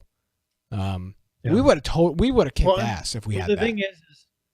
The thing is with their new base rating system that they were implementing, that would have become something more possible. But now that they've kind of abandoned all that, I don't know if we'll ever see anything like that from them. And I don't know that I want to see that from them, because I can only imagine. I don't want to put that app on my phone personally, because I just don't have confidence in them that they would put out a safe and clean app that wasn't high resource intense usage and just. Ugh, but I just thought about what you just said. The old base, the new old base building system, the one where the base rebuilt itself, actually would not have made sense for the push notification, because the base was just going to rebuild itself anyway. Well, it didn't really matter. But now that we've gone back to the old base building system. Well, I think it's an old new, because it's modular still. So. It is. But your base gets destroyed. If I come in and destroy your base, you log on, there's nothing left. Like, there's no more of this. So if they keep some of the they still have I'm sure all that notification system in the background, just not turned on. Yeah. So I'm sure that they could still just enable something that, even if it just allows you to log into your Daybreak account and say, if I'm getting raided, send me something. It could be so easy if it were a mobile app. It's harder when you don't want them sending out tons of emails. But a little app that just says, pop up a notification when I'm getting raided. Yeah. Something simple. And PH, of course, makes a point. You could stop them from looting. Let me buy crates. I mean, okay, if that gets them to do it, let people buy crates on the app as well. I mean, yeah, whatever. That'd be their justification to do it. And PH makes the point that you could stop them from looting your base, of course. But I mean, in terms of now, everything is at risk again. The loot you have. Still, they had a very limited amount of time previously to be able to. They had a certain amount of time before the gas released, and then they had to be out. So by the time you logged in and everything, it would probably already be gone. Now there's a chance that they're just sitting around your base still looting stuff. Like that would be the reason to have one now, because you actually have the ability to stop it in while it's happening. Exactly. So I look forward to that. I really hope. And again, if there's some, you call me an Ark fanboy, say whatever you want. Ark is in a position where they have done almost everything right. They've dropped the ball. This aberrations thing, they have absolutely unequivocally dropped the ball. This was supposed to be out in what, October, late October, or whatever it was supposed to be, early November. This was supposed to be at the end of October. End of October. So we're already a month. We're a month late. It'll be out later this week. You'll be going on about a month and a week, month and a half. By the time this is out, they've done, for the most part, though, everything pretty good. If there was one group, for example, I make the same argument with PUBG. If somebody can perfect dealing with hackers, it's going to be PUBG. They've got the resources, they've got the demand, they've got the development, they've got the resources behind them to do it. I feel the exact same way with expansion apps with Ark. If there was anybody that could do it, I think Ark can do it. They've got an engine that's modular. They've clearly got developers that are capable and competent. If anybody could do it, they could do it. And I really, if I could just speak into somebody's ear from from Ark, please look into mobile, because I really do think it would be great for a game like Ark and any of these games going forward. And SPH mentions that the release was a disaster. Yeah, I get it. But throughout, when I look at Ark, I'm looking at Ark as a whole lifespan. Wild card as a whole lifespan. They did a pretty damn good job releasing things when they were supposed to, doing what they said they were going to do, and making a pretty good game. So I think if anybody could do it, they could do it.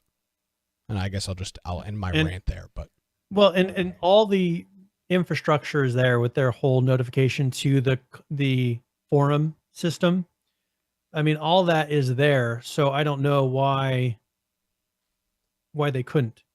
It just doesn't make sense that they couldn't do it, because they just have to. I mean, they have the technical know-how to make it happen. So if they don't, the only reason is because they're choosing not to. Yeah, and they may have already tried this and realized it sucks. Yeah, who knows? But I've never seen it tried. I have not seen. So, let me be wrong on this. Yeah. So I don't believe I've seen a mobile I don't think I've seen a survival game that has incorporated a mobile notification system for something important like base rating or something like that. So, prove me wrong.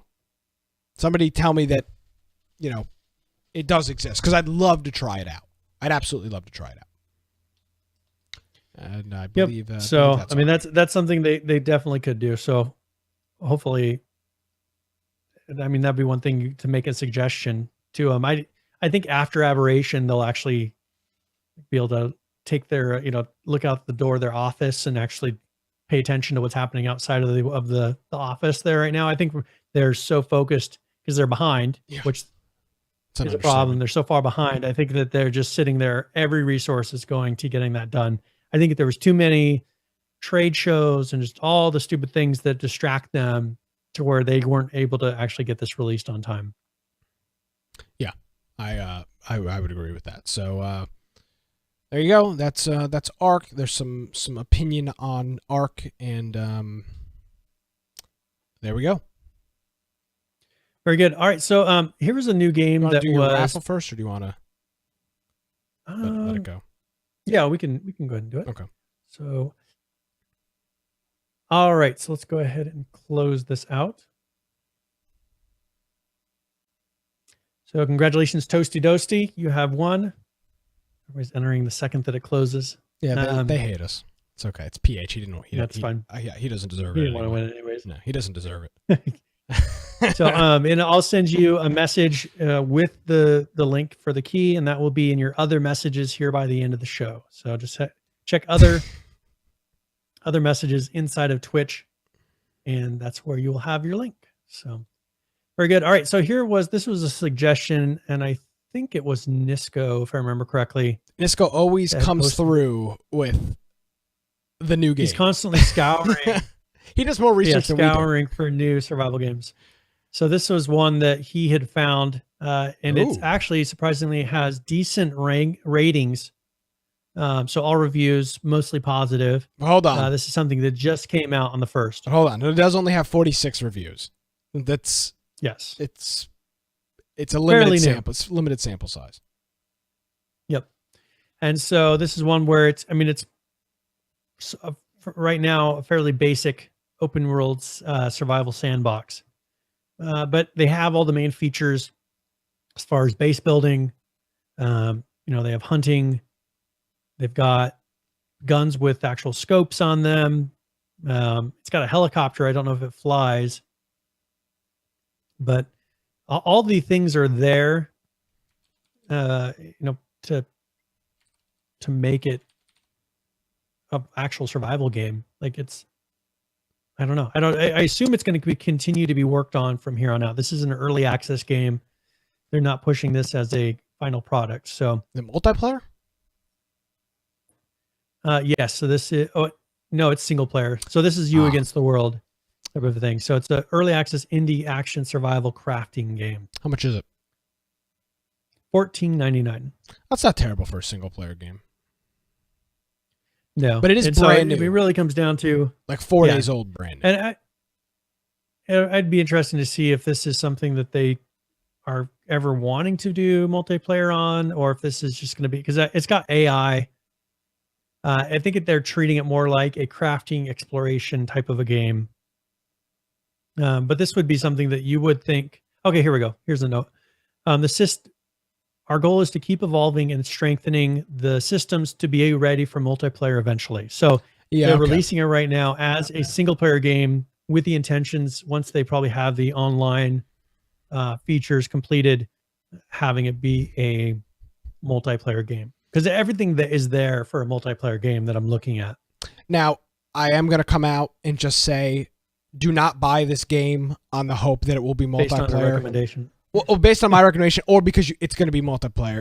I mean, literally, we have seen this over and over and over, and I'm just going to say over for the next 40 minutes while we finish up the program, over and over and over again. Use your head. The price of this is not going to go up. So this is hold your own that we're looking at.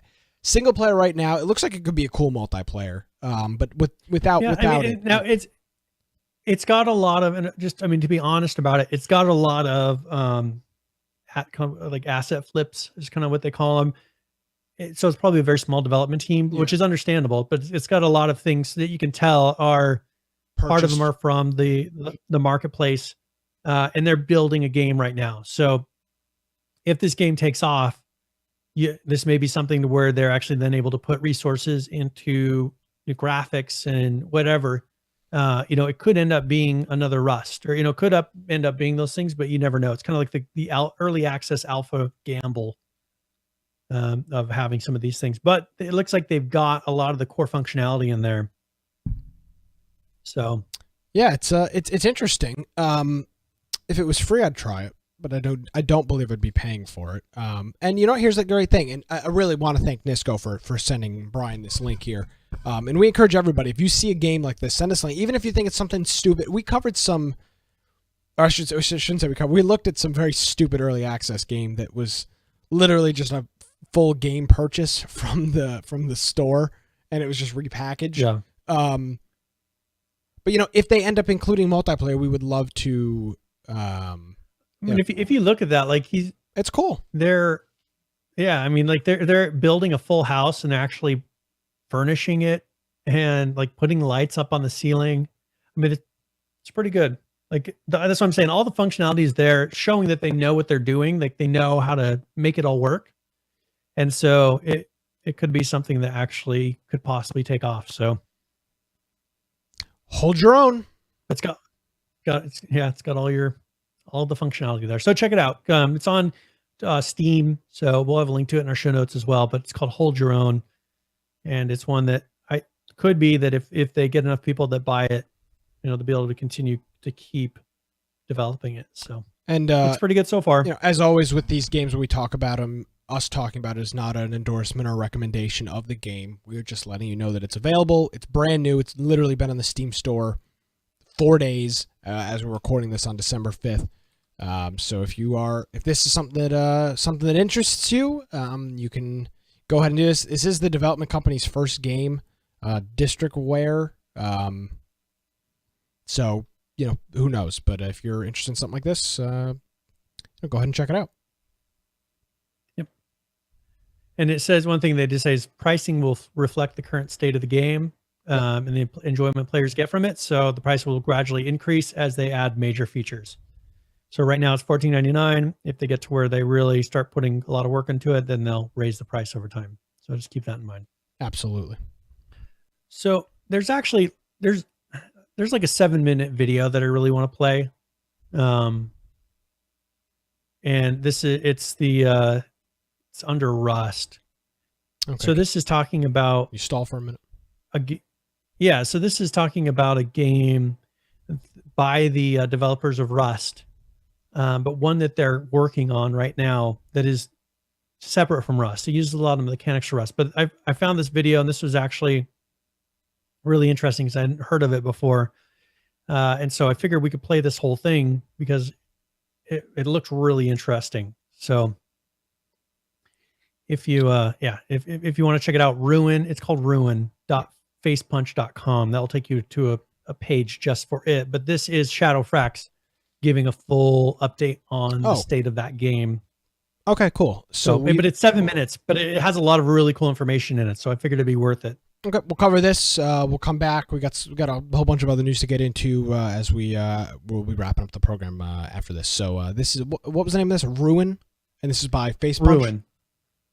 Yes. Okay, well, we'll roll into that video and then we'll be back.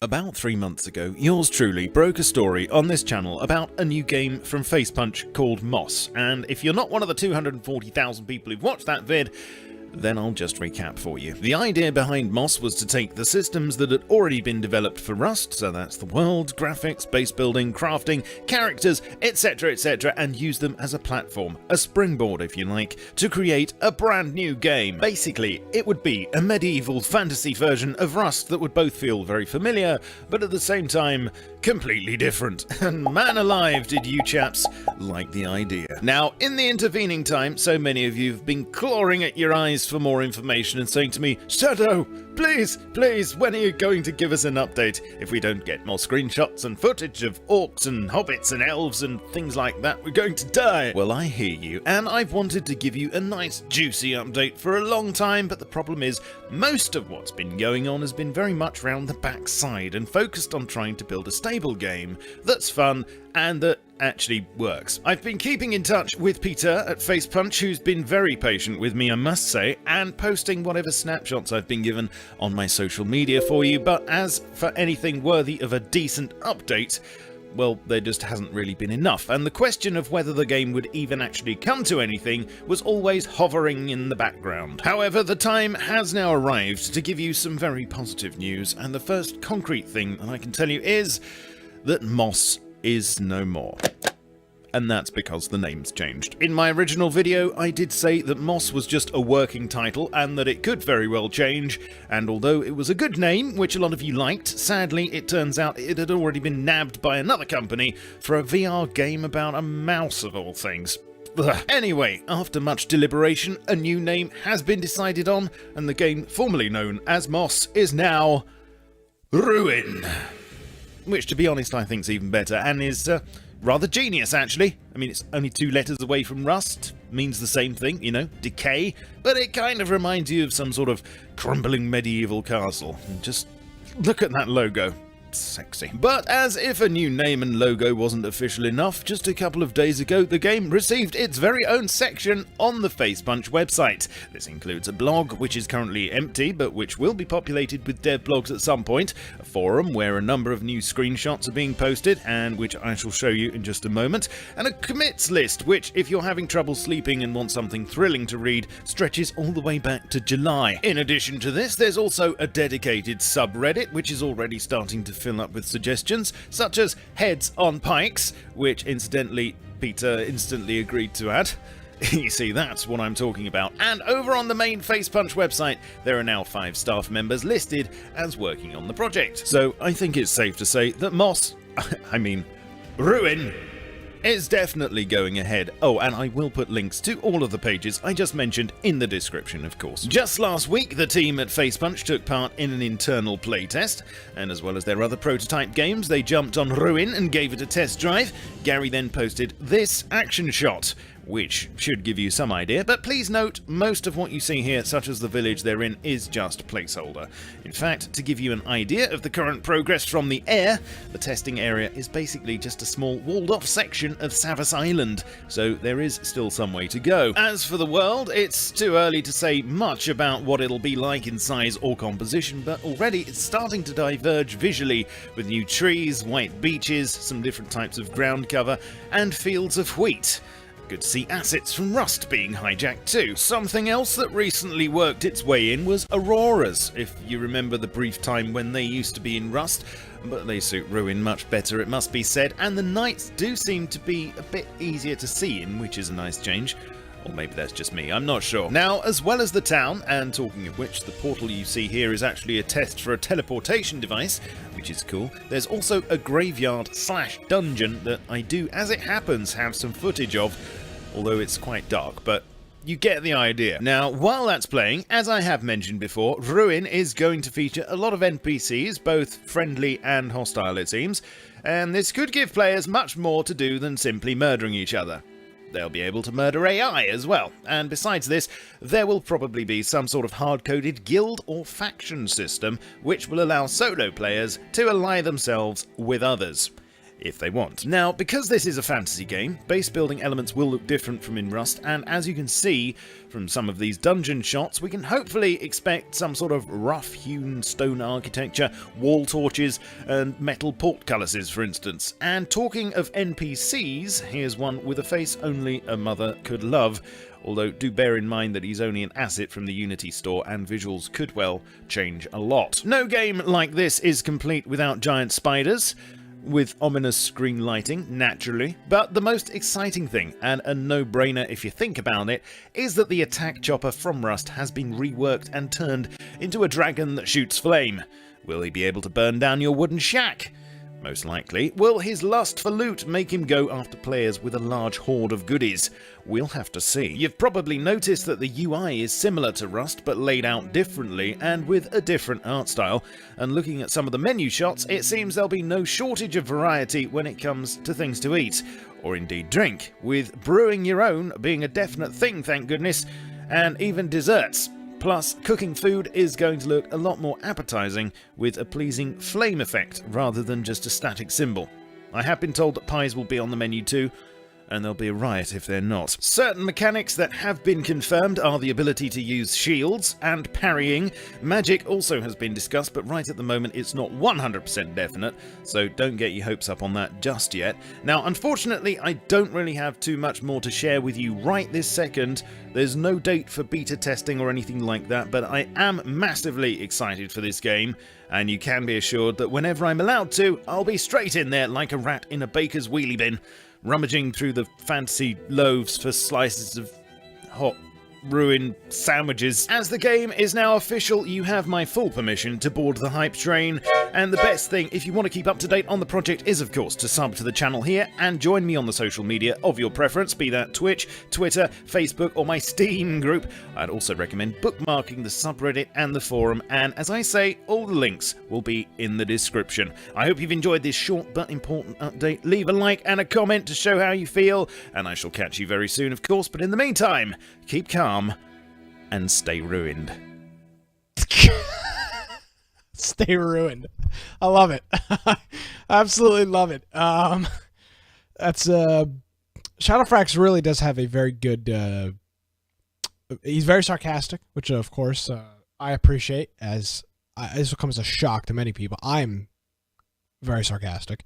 And it's just that game looks good. That's it looks very good. You are muted, Brian. I believe you've muted yourself, and you have No, I'm What here. what an amateur, Brian. We have done 151 Thank you. episodes. You're an amateur. Oh, thank you. Welcome to the Thank program. you. Thank you. But that's I'm that's triggered, one thing with literally that. triggered right now. It's all right. I forgive you. If that's something that'll be interesting to see outside of like how close is it going to be to Rust versus the rest of this. They're going to bring in more story elements because Rust, I don't think Rust went how they wanted it to go.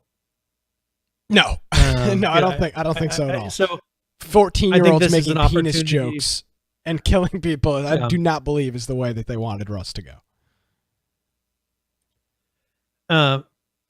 So that's the thing is, I'm wondering if this is going to be their opportunity to actually now kind of make what they perhaps thought Rust was going to be. Something that maybe has a little bit of story, a point to it, not just running around and killing everybody. Yeah. NPCs that you fight against. 'Cause it seems like they're taking a lot of the technology they've been testing in Rust and actually are implementing it into this game. Because I don't think they have a hope for Rust ever coming back from where it is. And I think this is an opportunity to actually make a game. Yeah, and you've mentioned this multiple times. Yep. It's got to be different from Rust. This is my fear, and I did not know about this until we just watched that video. I hope that this is not like EA does with their Battlefield to Battlefront games, where it's just a skin over the same feel and the same mechanics and the same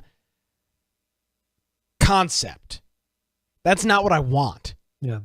Like it has to be different. If it's the same thing, I'd rather play Rust. Rust has got an established community. It's got a whole. It's already done. I don't need a new game to. I mean, I think I can throw a mod pack on Rust and make it look like something else. So one thing I caught in that video that was interesting is they showed a point of view from a spider's point of view and actually said 100 of 100 health on the spider.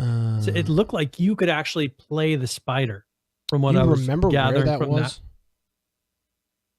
that. I mean, it's at the halfway point. It's right here. Hold on. This is what you're talking about? Yes. And doesn't that look to you like you are the spider? It doesn't look like you're fighting the spider. It looks like you're actually the spider. Yeah, that's Unless the spider is attacking you and it just happens to be really close. But that's kind of a weird. It looks perfectly positioned though. Like that 100 of 100 for the spider looks too perfectly positioned. I didn't pick up on that. That could be either or. I don't know. If I had to assume, I would say it's probably that you are getting attacked by the spider, but it is very possible that you are the spider. I was looking at that and it's like, it's just weird that the spider, the thing showing the health of the spider is so perfectly aligned with the screen. Oh yeah, absolutely. It does look a little odd. So I kind of caught that. I was like, maybe that's kind of a interesting thing that they're doing in this. And then there's a dragon flying around. There was a lot of which is literally the helicopter that was in there. Skeletons, yeah. Well, as far as the flying AI. Yeah. See, that's my problem, and that's my real problem with this. I've played enough, and EA is the best game that comes to the example with Battlefield. They literally will make a Battlefield game and take all of its mechanics and reskin it as something else, like the Star Wars game, though not Battlefront 2, the one that was before it. And it was like, well, I'm playing Battlefield 4 with a skin that makes it look like I'm Darth Vader or Stormtrooper. Like, I'm not interested in that. I want a new game. I want something different. And unfortunately, I think that that's testing. I think a lot of this is testing of a lot of stuff we see in Rust is probably testing for this. Because I think they know they're not going to get that much more out of Rust. Like the people that have bought Rust, you'll get your consistent uptick of people purchasing it. Yeah. But it's not like they're going to have a fresh release and 1 million people are going to buy it in one day. I think with a game like this, they do have that option. Yeah, they do. And obviously Gary and Face Punch have got a reputation where they make quality. you could debate quality if you like it or don't, but they're quality games. They make entertaining games. Even Rust, the community is not my cup of tea, but the game itself is not half-assed. The game itself is very detailed. There's a whole bunch of stuff to do in game. I mean, they've literally got they've got that tank thing. I don't remember what he calls it, that roams around and shoots you if you're in the military base. It's a very complex game. The people that play it are trolls, but the game mechanics and the game itself is very sophisticated and complex. So yeah, I just, this will be a full idea. Gary is not going to just rush out some. I don't believe that he is going to rush out some Rust clone that looks like it's taking place in the medieval times. I hope. No. Because it looks like I'd play this game.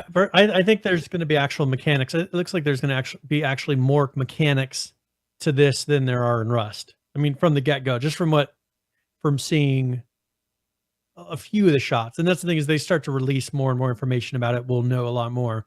But this is just something I came across today, and I was like, this is interesting, because I hadn't really heard anything about it. So I think this will be interesting to keep an eye on, and hopefully we'll be able to get some early access or something to be able to check it out before it's actually released. Oh yeah, for sure. Well, you can go ahead and check it out. Of course, it's on Shadowfrax's channel, and he always does pretty extensive videos with stuff. So interesting. I wasn't. Yeah, somehow I glanced over that in the show notes. So that's. Well, I put it under Rust because it was related. Yeah, and I don't. And yeah, so I just gonna hit it under there. Yeah. All right, so let's go ahead and move on. Let's talk a little bit about.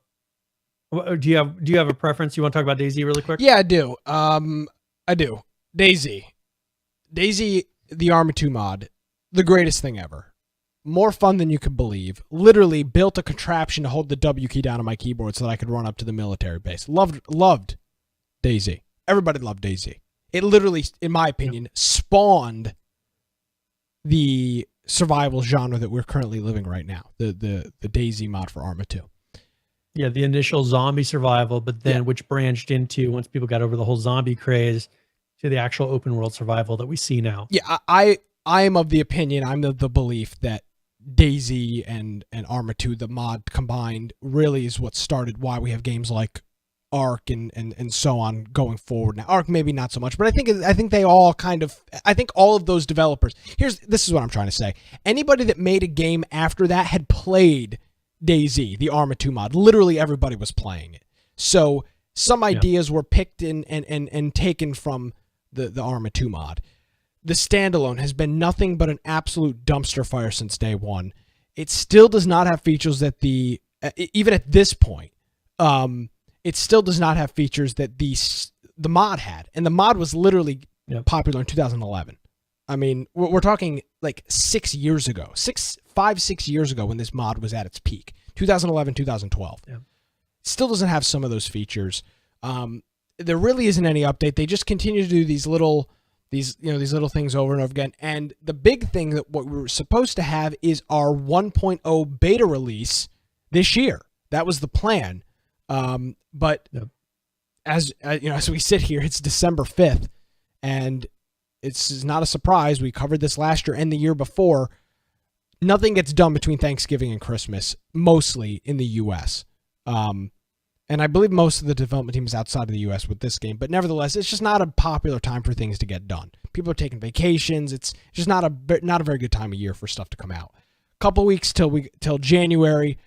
The beta update, version 1.0 of DayZ, has been delayed until 2018, and the quote is, will happen in 2018, which is not a good sign. It doesn't say early 2018. I mean, obviously we gave F13 hell over the word early, what that meant, but it just says will happen in 2018, which, maybe this is just reading in between the lines. Maybe this is ill-advised. This is just kind of off the cuff, but based on their track record, this is probably summer to fall of 2018. This game has been in early access since December of 2013, the standalone, and it's awful. I mean, we have played it a couple of times since we've done the show here, maybe 3 times. It's terrible. It is absolutely terrible. And that's the thing is that took them so long. They missed the whole. I mean, they missed the zombie hype. Yeah, and everyone else is releasing game. Yeah, everyone else is releasing it because this was a game that was talked about a lot when H1Z1 was first released. Oh yeah, I mean, you figured these would be the 2 competitions between each other, and I think the graphics wise, DayZ definitely looks better, but like nobody's playing it, and this is a game that it's not nearly as much fun when it'd be like playing Rust with nobody else playing. Yeah, and that's essentially what's coming to now.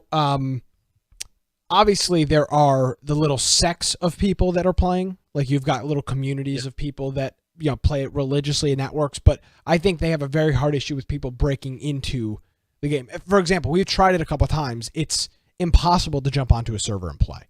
There's just it just doesn't work. So, I mean, overall, this stuff's just got to end. Like, just scrap this project. We're literally, but we won't even have beta 1.0. The zombie kick is 2015. We're over the zombie kick. Yep. We are well over the zombie kick. Nobody cares. Nobody wants the zombies is not the thing. As Brian says, open world survival, Western MMOs are going to be the game. And obviously MMO, but yeah, open world survival. Obviously, I say that in a joking manner, but zombie kick is well dead. And even you look at a game like Miscreated, the zombies don't play a huge role. Even look at the whole Walking Dead. Nobody talks about that show. But the thing is it's no longer about zombies. It's now like interactions with people and stories. Like I think they've realized that people are over the zombies. The zombies are kind of a catalyst in the story now. It's more about the people of the dangers of people. And I think that's something that they've realized, like, okay, people don't care so much about zombies anymore. And they've moved on from that. But what can DayZ do? Like, they were trying to release a very successful mod, release a game, and PUBG proves you can do it. I mean, that PUBG is based on a mod, but the thing is they got it out in a realistic amount of time before the whole hype for that type of a game passed. DayZ is so far past it that I don't think there's anything they can do. No, I don't think there's anything they can do either. I mean, there's just the zombie, and I say that there is a new PlayStation game, I think, coming out early next year. That's a zombie game that looks like it has a chance. Zombie games themselves, I don't think, are necessarily dead per se. But unless you're releasing a new game in 2017 or 2018, people are not going to flock back to DayZ because they have had nothing but. I mean, you talk about a game that's had bad experiences over and over again. DayZ. Yeah. I mean, it's not even comparable to H1Z1. And I really like the mod. Days Gone, I think, is the one that you're thinking of, right? Days Gone is not a upcoming. And that comes. I believe that's coming out on the PlayStation soon. TM. Yes. But I just. But they're branding that as a horror game. They're not in an action adventure survival horror game. Okay, well, they're not even branding it as a zombie game. Because they think they realize, people don't care if it says zombie or not. Like they're treating it. They're not even mentioning the word zombie in the description of the game. I just don't understand what the DayZ developers believe they're going to accomplish at this point. We are literally talking about a game that has been in early access for 4 years, and we don't even have beta yet. Nobody plays it. Yep. I mean, why? They've got to be able to do something with this game. Yeah.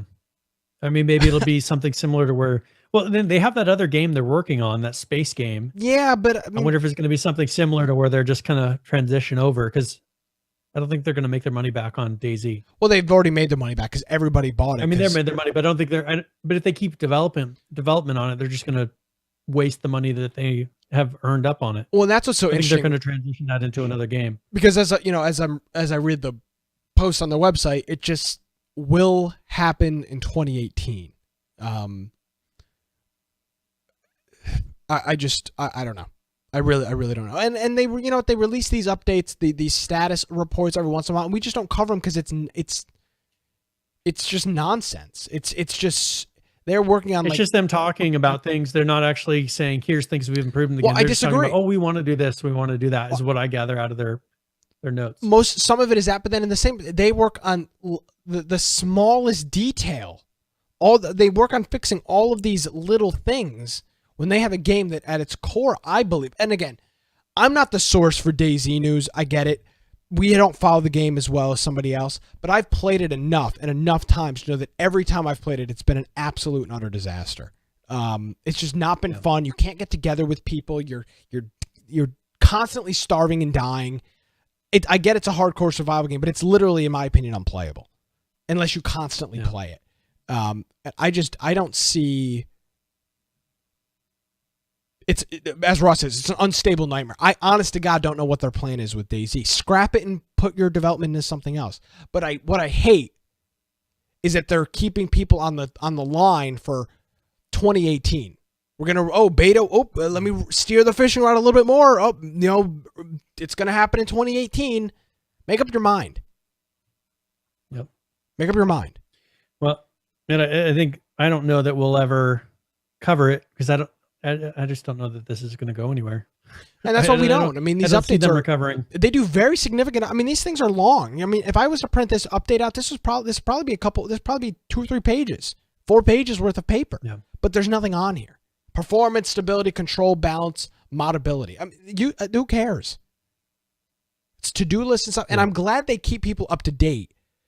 But at what point do you just implement? And it's kind of like something we talked about with 7 Days to Die, where it was like for months and months and months, it was like, yep, we're going to do this. Yep, here's a video. Oh, here's the screenshots. Here's another video. This does look really cool. When the hell are you going to implement it? And then, but the thing is, then they release it. But the thing with DayZ, it doesn't feel like they ever did. Well, they do. They do release some of their stuff, but they are. I don't own the game, so I never see it. Like there may be. So I just don't see the things that they're putting in. Yeah, I just. Personally, and this the is screenshots to me look the same as what they did a year and a half ago. They look the same as they did in 2013. I mean, there really a whole lot hasn't changed. Part of this, I think, is PH is bringing. I think they did do a DirectX thing recently. I think we did cover it. That was months ago, though. I think when we covered that. Yeah. I personally have a vendetta against them because they lied. I mean, they took all of their Arma 2 mod people, told them to buy this standalone game, and it's just been a mess since day one. So, I mean, personally, I'm not a fan of the standalone because, I mean, I got screwed. Me and everybody else. Yeah. That purchased that, day one. Except for me. Yeah, except for you.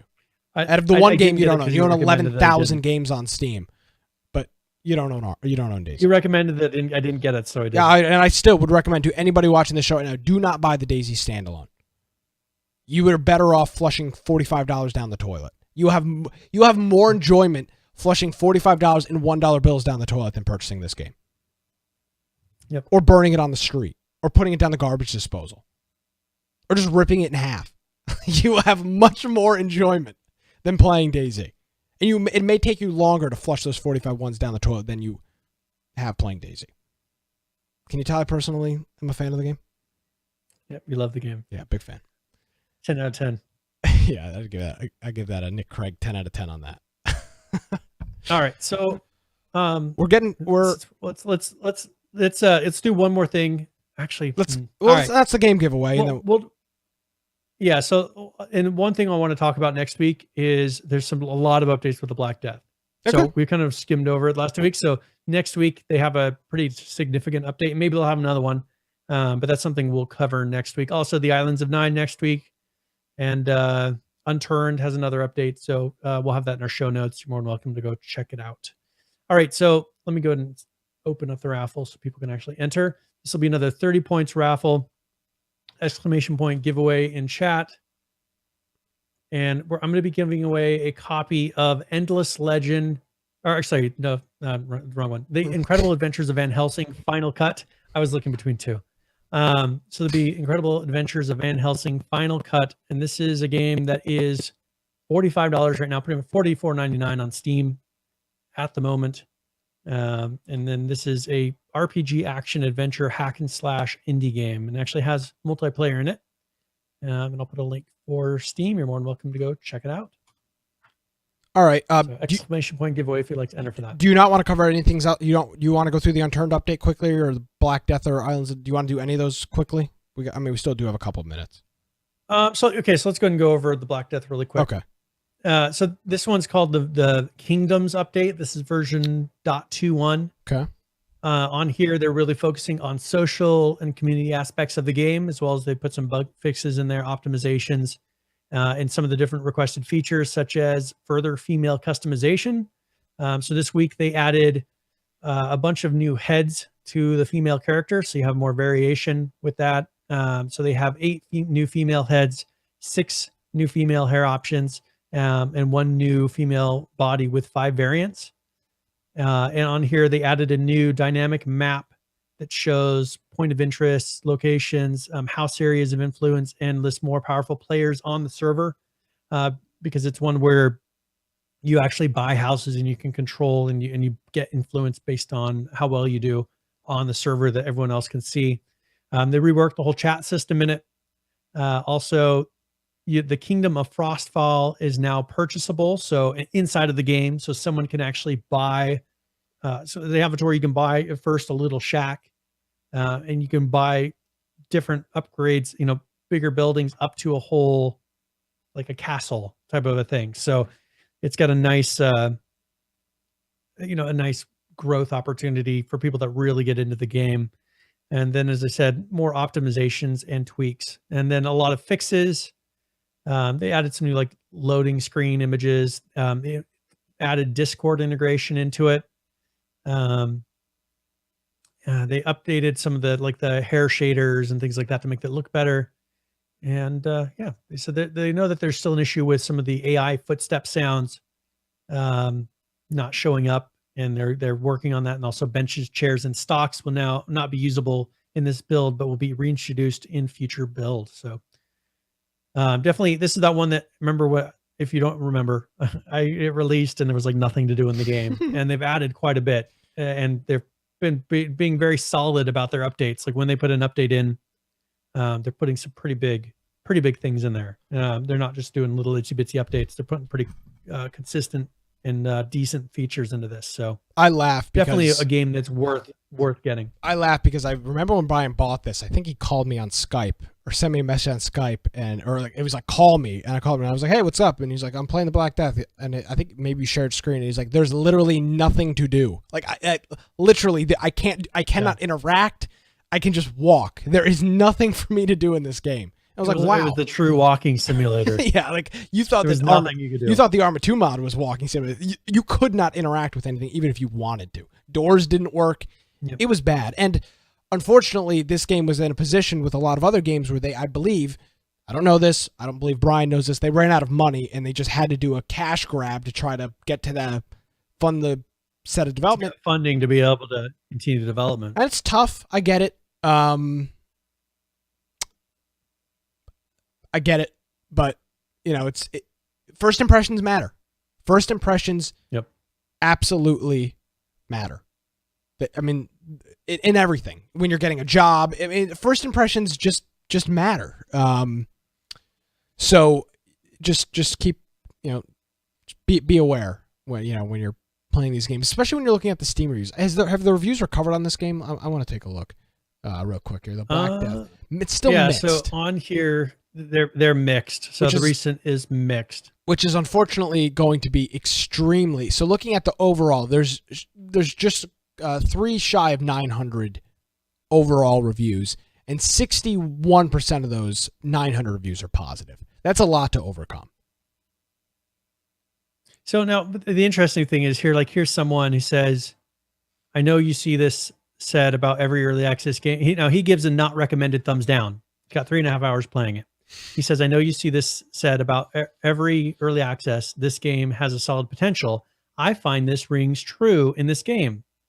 They've made serious effort to give the game a medieval feel. And he says all these positive, and he says it's very immersive.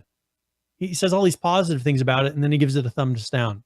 I'm okay with that. So I mean, well, you know what? And so But I respect that because you can like things about a game and still not. For example, the DayZ standalone. There are things I like about the DayZ standalone, but I wouldn't recommend it. Yeah, I wouldn't recommend it. Now, and he says at the end, he says, I cannot recommend the game in the current state. Yeah. Because like for instance, the AI ruins the immersion, and there's no repercussions for banditry since the guards are inept, leading to a complete free for all where the most dangerous areas were supposed to be safe by design. So, but that's something he gives a very specific set of feedback of. Here's what ruins the game, and he gives an option of here's what would fix it. Pretty much for me, if you were to fix the AI, make it so that the towns were safe and that people were their bandits, the guards would actually do something, that would be enough for me to make the gameplay recommendable. And so, I think that there is hope for this game. And I think seeing each of the updates that they've done up to this point, the significant amount of progress that they make every single one of these updates has made incredible progress based on, I know exactly, because I know what the game started as, and I've played it a few times between then and now. So I have hope because I see that constant progress of it getting better every single time. So it may be something to where it might be 6 months from now that they'll be at a point where they say, okay, I recommend this game, but I do see it coming. Absolutely. All right. Well, thank you for that, Brian. And okay, well, I'll ask you this real quick and then we'll move on. Would you recommend the Black Death to anybody at this point? I would. Okay, okay. I mean, I need quick answer. It was on sale earlier. Okay. It was on sale for $15. $20, $19.99. $20. It's more of a coin flip. If it's your style of game that you enjoy playing, if you like medieval, then I would say it's worth it. But it definitely, if it's on sale again, put it on your watch list. If it goes down to over the Christmas holiday or something, back to $15.99 or $14.99, I would definitely recommend it. Okay. Well, there you go. Thank you for that. And without further ado, we'll do a quick current players here. Got a couple of games that, of course, we are following like we do each and every week here. H1Z1 King of the Kill, currently playing this, 7,539, the 24-hour peak, 22,157, with a 7-day peak of 34,429. Ark Survival Evolved, currently playing this game, 27,015, 39,838 is your 24-hour peak, with your 7-day peak, 55,295. We were talking about Rust, and for some reason my Rust graphic has disappeared, but I do have the numbers for Rust. Currently playing Rust, 19,124, the 24-hour peak, 30,919, with a 24-hour peak of 48,464. You don't have to like Rust to understand that there are 20,000 people playing it, a 24-hour peak of 30,000. It's a lot of players. Like it or hate it, people are playing it. Player Unknown's Battlegrounds, moving on to this. Currently playing this, 510,050, the 24-hour peak, 2.7 million is that, and then the 7-day peak, which is only up 20,000 from last week, at 2,961,112. So, I mean, Brian, I don't want to jump to any conclusions here, but I mean, there's a possibility that PUBG does not make 300,000 before Christmas. Before the new year. But what I will say is you will have all colleges and high schools off in about 2 weeks in the U.S. So it may peak like a few days before Christmas, or like the Tuesday or Wednesday after Christmas, when people get gaming PCs and Steam gift cards and stuff like that. So do you think it's kind of hitting the arc? Yes, absolutely it has. Over the past 2 weeks. So 2 weeks, I'm trying to think, not 3 weeks ago, it was at 2,904,000. So since then, it is, it's only up. It's only up a little bit. When we were talking about a game that was literally dropping hundreds of thousands of players, a week, it's up 60,000 in. And we knew that there would be some sort of like bottleneck. There would be some sort of a plateau eventually where it kind of hits that because it's gone way up beyond expectations. But I think we possibly, unless it may jump when the new map is put out and things like that, especially when it hits console. Those console numbers will go up. Of course. I'm not saying the game is no longer going to sell, but I think for PC in its current state until they release major new content, I think we've hit the peak. Well, and here's kind of an interesting chart. It's not the best, so pardon me, but so this is the 3-month chart, and I mean there's a solid uptick in 3 months. But if you go to the 1-month curve, and of course you're zooming in on it a little bit, there really is. I mean, it really hasn't gone up that much. Since November 14th, it's been pretty. It's been trickling up. Yeah. I mean, you go to 6 months and it's like holy moly. But since then, I mean, even if you look at this, I mean, you once November hit, you do see a slow progression. And guess what? That was inevitable, and it will hit 3 million. It's that close. But once it hits 3 million, Ross is saying 10 million. And when all of the consoles are out, that's possible. But in terms of PC sales, this probably, or in terms of PC players, this probably won't go above. In mobile.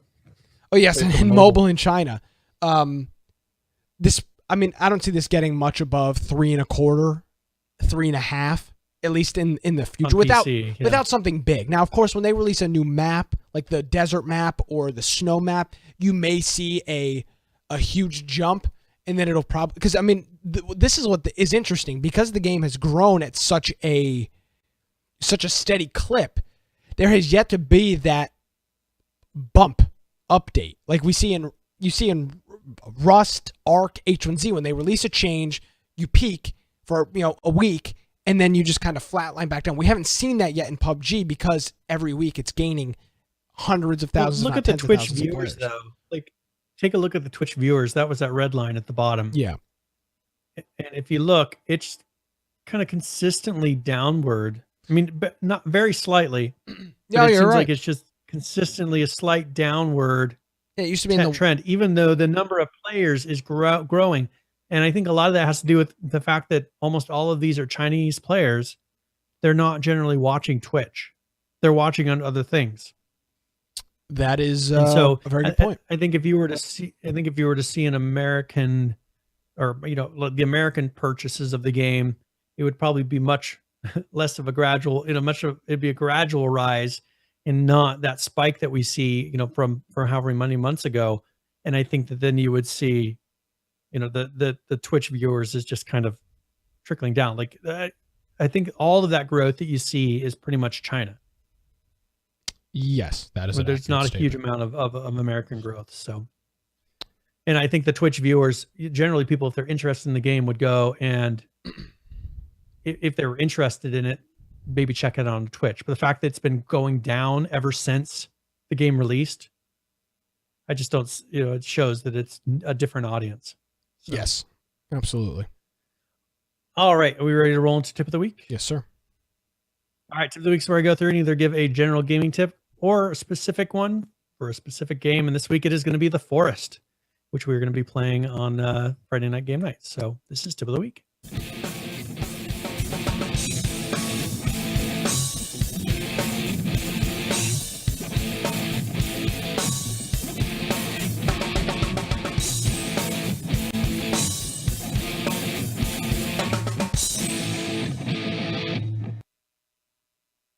All right. So The Forest, this is something that was asked a number of times, and you figure you wouldn't have to give this as a tip of the week. Yes. But I'm going to give a tip for saving your game, because it's not very intuitive. It's something that new players go in and they just assume, just like most games that are on a server, that you're in progress. Every game. Okay, every other game. But the thing is this was treated more like a single player game that added in multiplayer afterwards. And so the saving in this game is something that you actually have to manually do. So if you fail to save your game and you either die or you log out, you will start back on the plane with none of your supplies.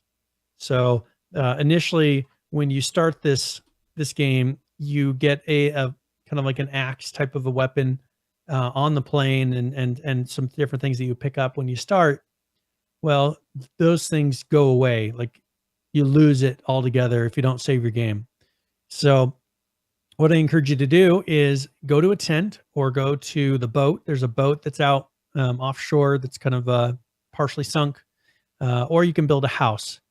And if you go to those, they give you the ability to save your game. So with the tent, you just need to be in front of the opening. So you go to the front of the tent and you should see some icons come up on the screen. And if you press C, so you hold down C, that should save your game. Or I think it's Z will let you sleep. And that also should save the game. I've been doing C just to be safe. And then also if you go to the buildings or the boat, go ahead. Did you just said you think the Z also saves the game? I It think does not. Z also. It does not. Z Okay. Z sleeps. It might be in single player.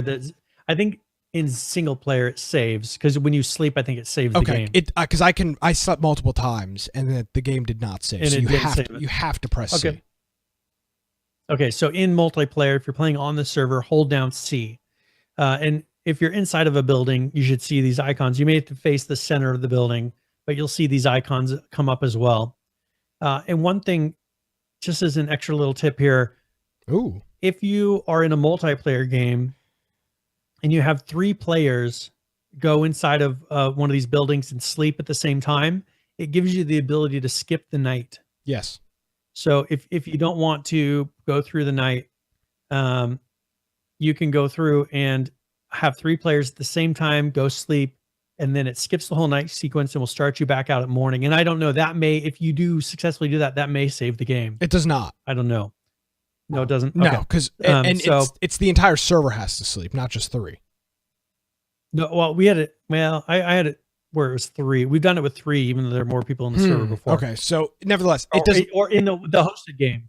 Anyways, Yeah, on so the we'll just see. We'll have to try it out. we did on the server. We tried it. It said 3 out of 4, and And it it wouldn't didn't do do it until the 4th guy came in and did it. And it did not save because we went through. We That's skipped the weird.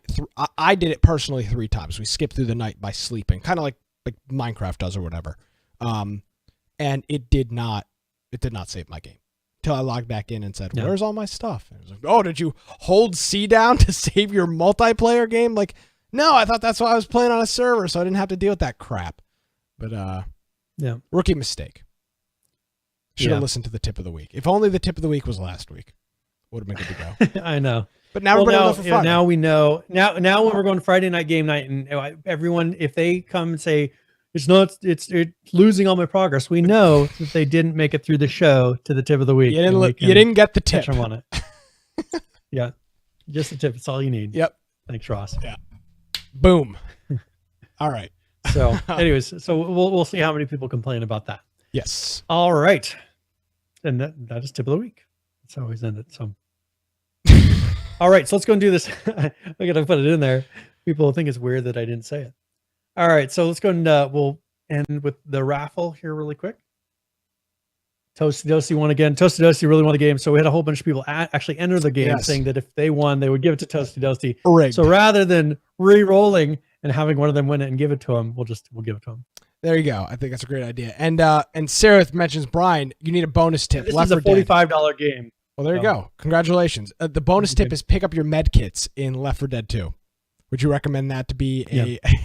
Yes. Here's a free tip. At the beginning of every level, there are med kits sitting on the ground. Yes. Sorry. Tip of the week. There are med kits sitting on the ground at the beginning of every Left 4 Dead level. Pick them up. You will need them. And the guns and like a pipe bomb or something. Whatever you need. Yeah, don't run around with the pistol. You need more than that. If you wanted to see Brian in rare form, you should have been there Friday night. So yeah, I was getting a little frustrated because a lot of people never played this game before. I'm just like, pick up the med kits, Brian and was- they're probably like, what med kits? Brian was yelling at his teammates about picking up the med kits. We were owning them. And Brian was getting... and no one had a med kit. I was the only one running around with the med kit. They're like, pick up the med kits. So we were getting slaughtered. It was frustrating. Yeah, it was bad. You guys didn't even make it out of the spawn room. You guys got You Well, guys we got home. made it just outside the door, and I was yelling for them to go back in and get their med kits. And there was another med kit sitting on the ground. I was like, here, come pick up this one. And I believe one of them did not get picked up. There was 4 people on your team. No. Yeah, there was a med kit that did not get picked up. So If you don't join us Friday nights, this is the kind of crap you're missing out on. So join us. This Friday will actually probably be quite similar because the Forest can be quite trolly.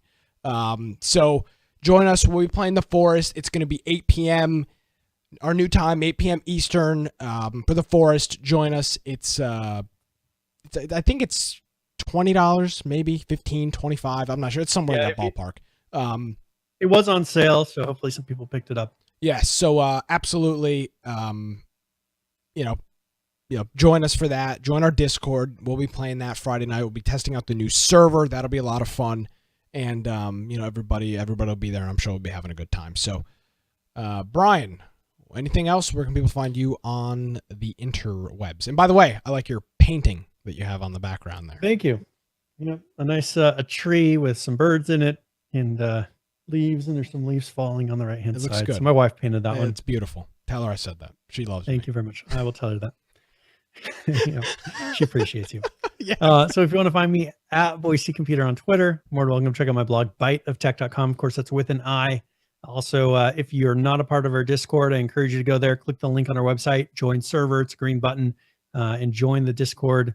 It's a great way to find people to play the games you're interested in. Also, if you have other people that are in a gaming community and you are really into a game like Rust, I encourage you to come join the server.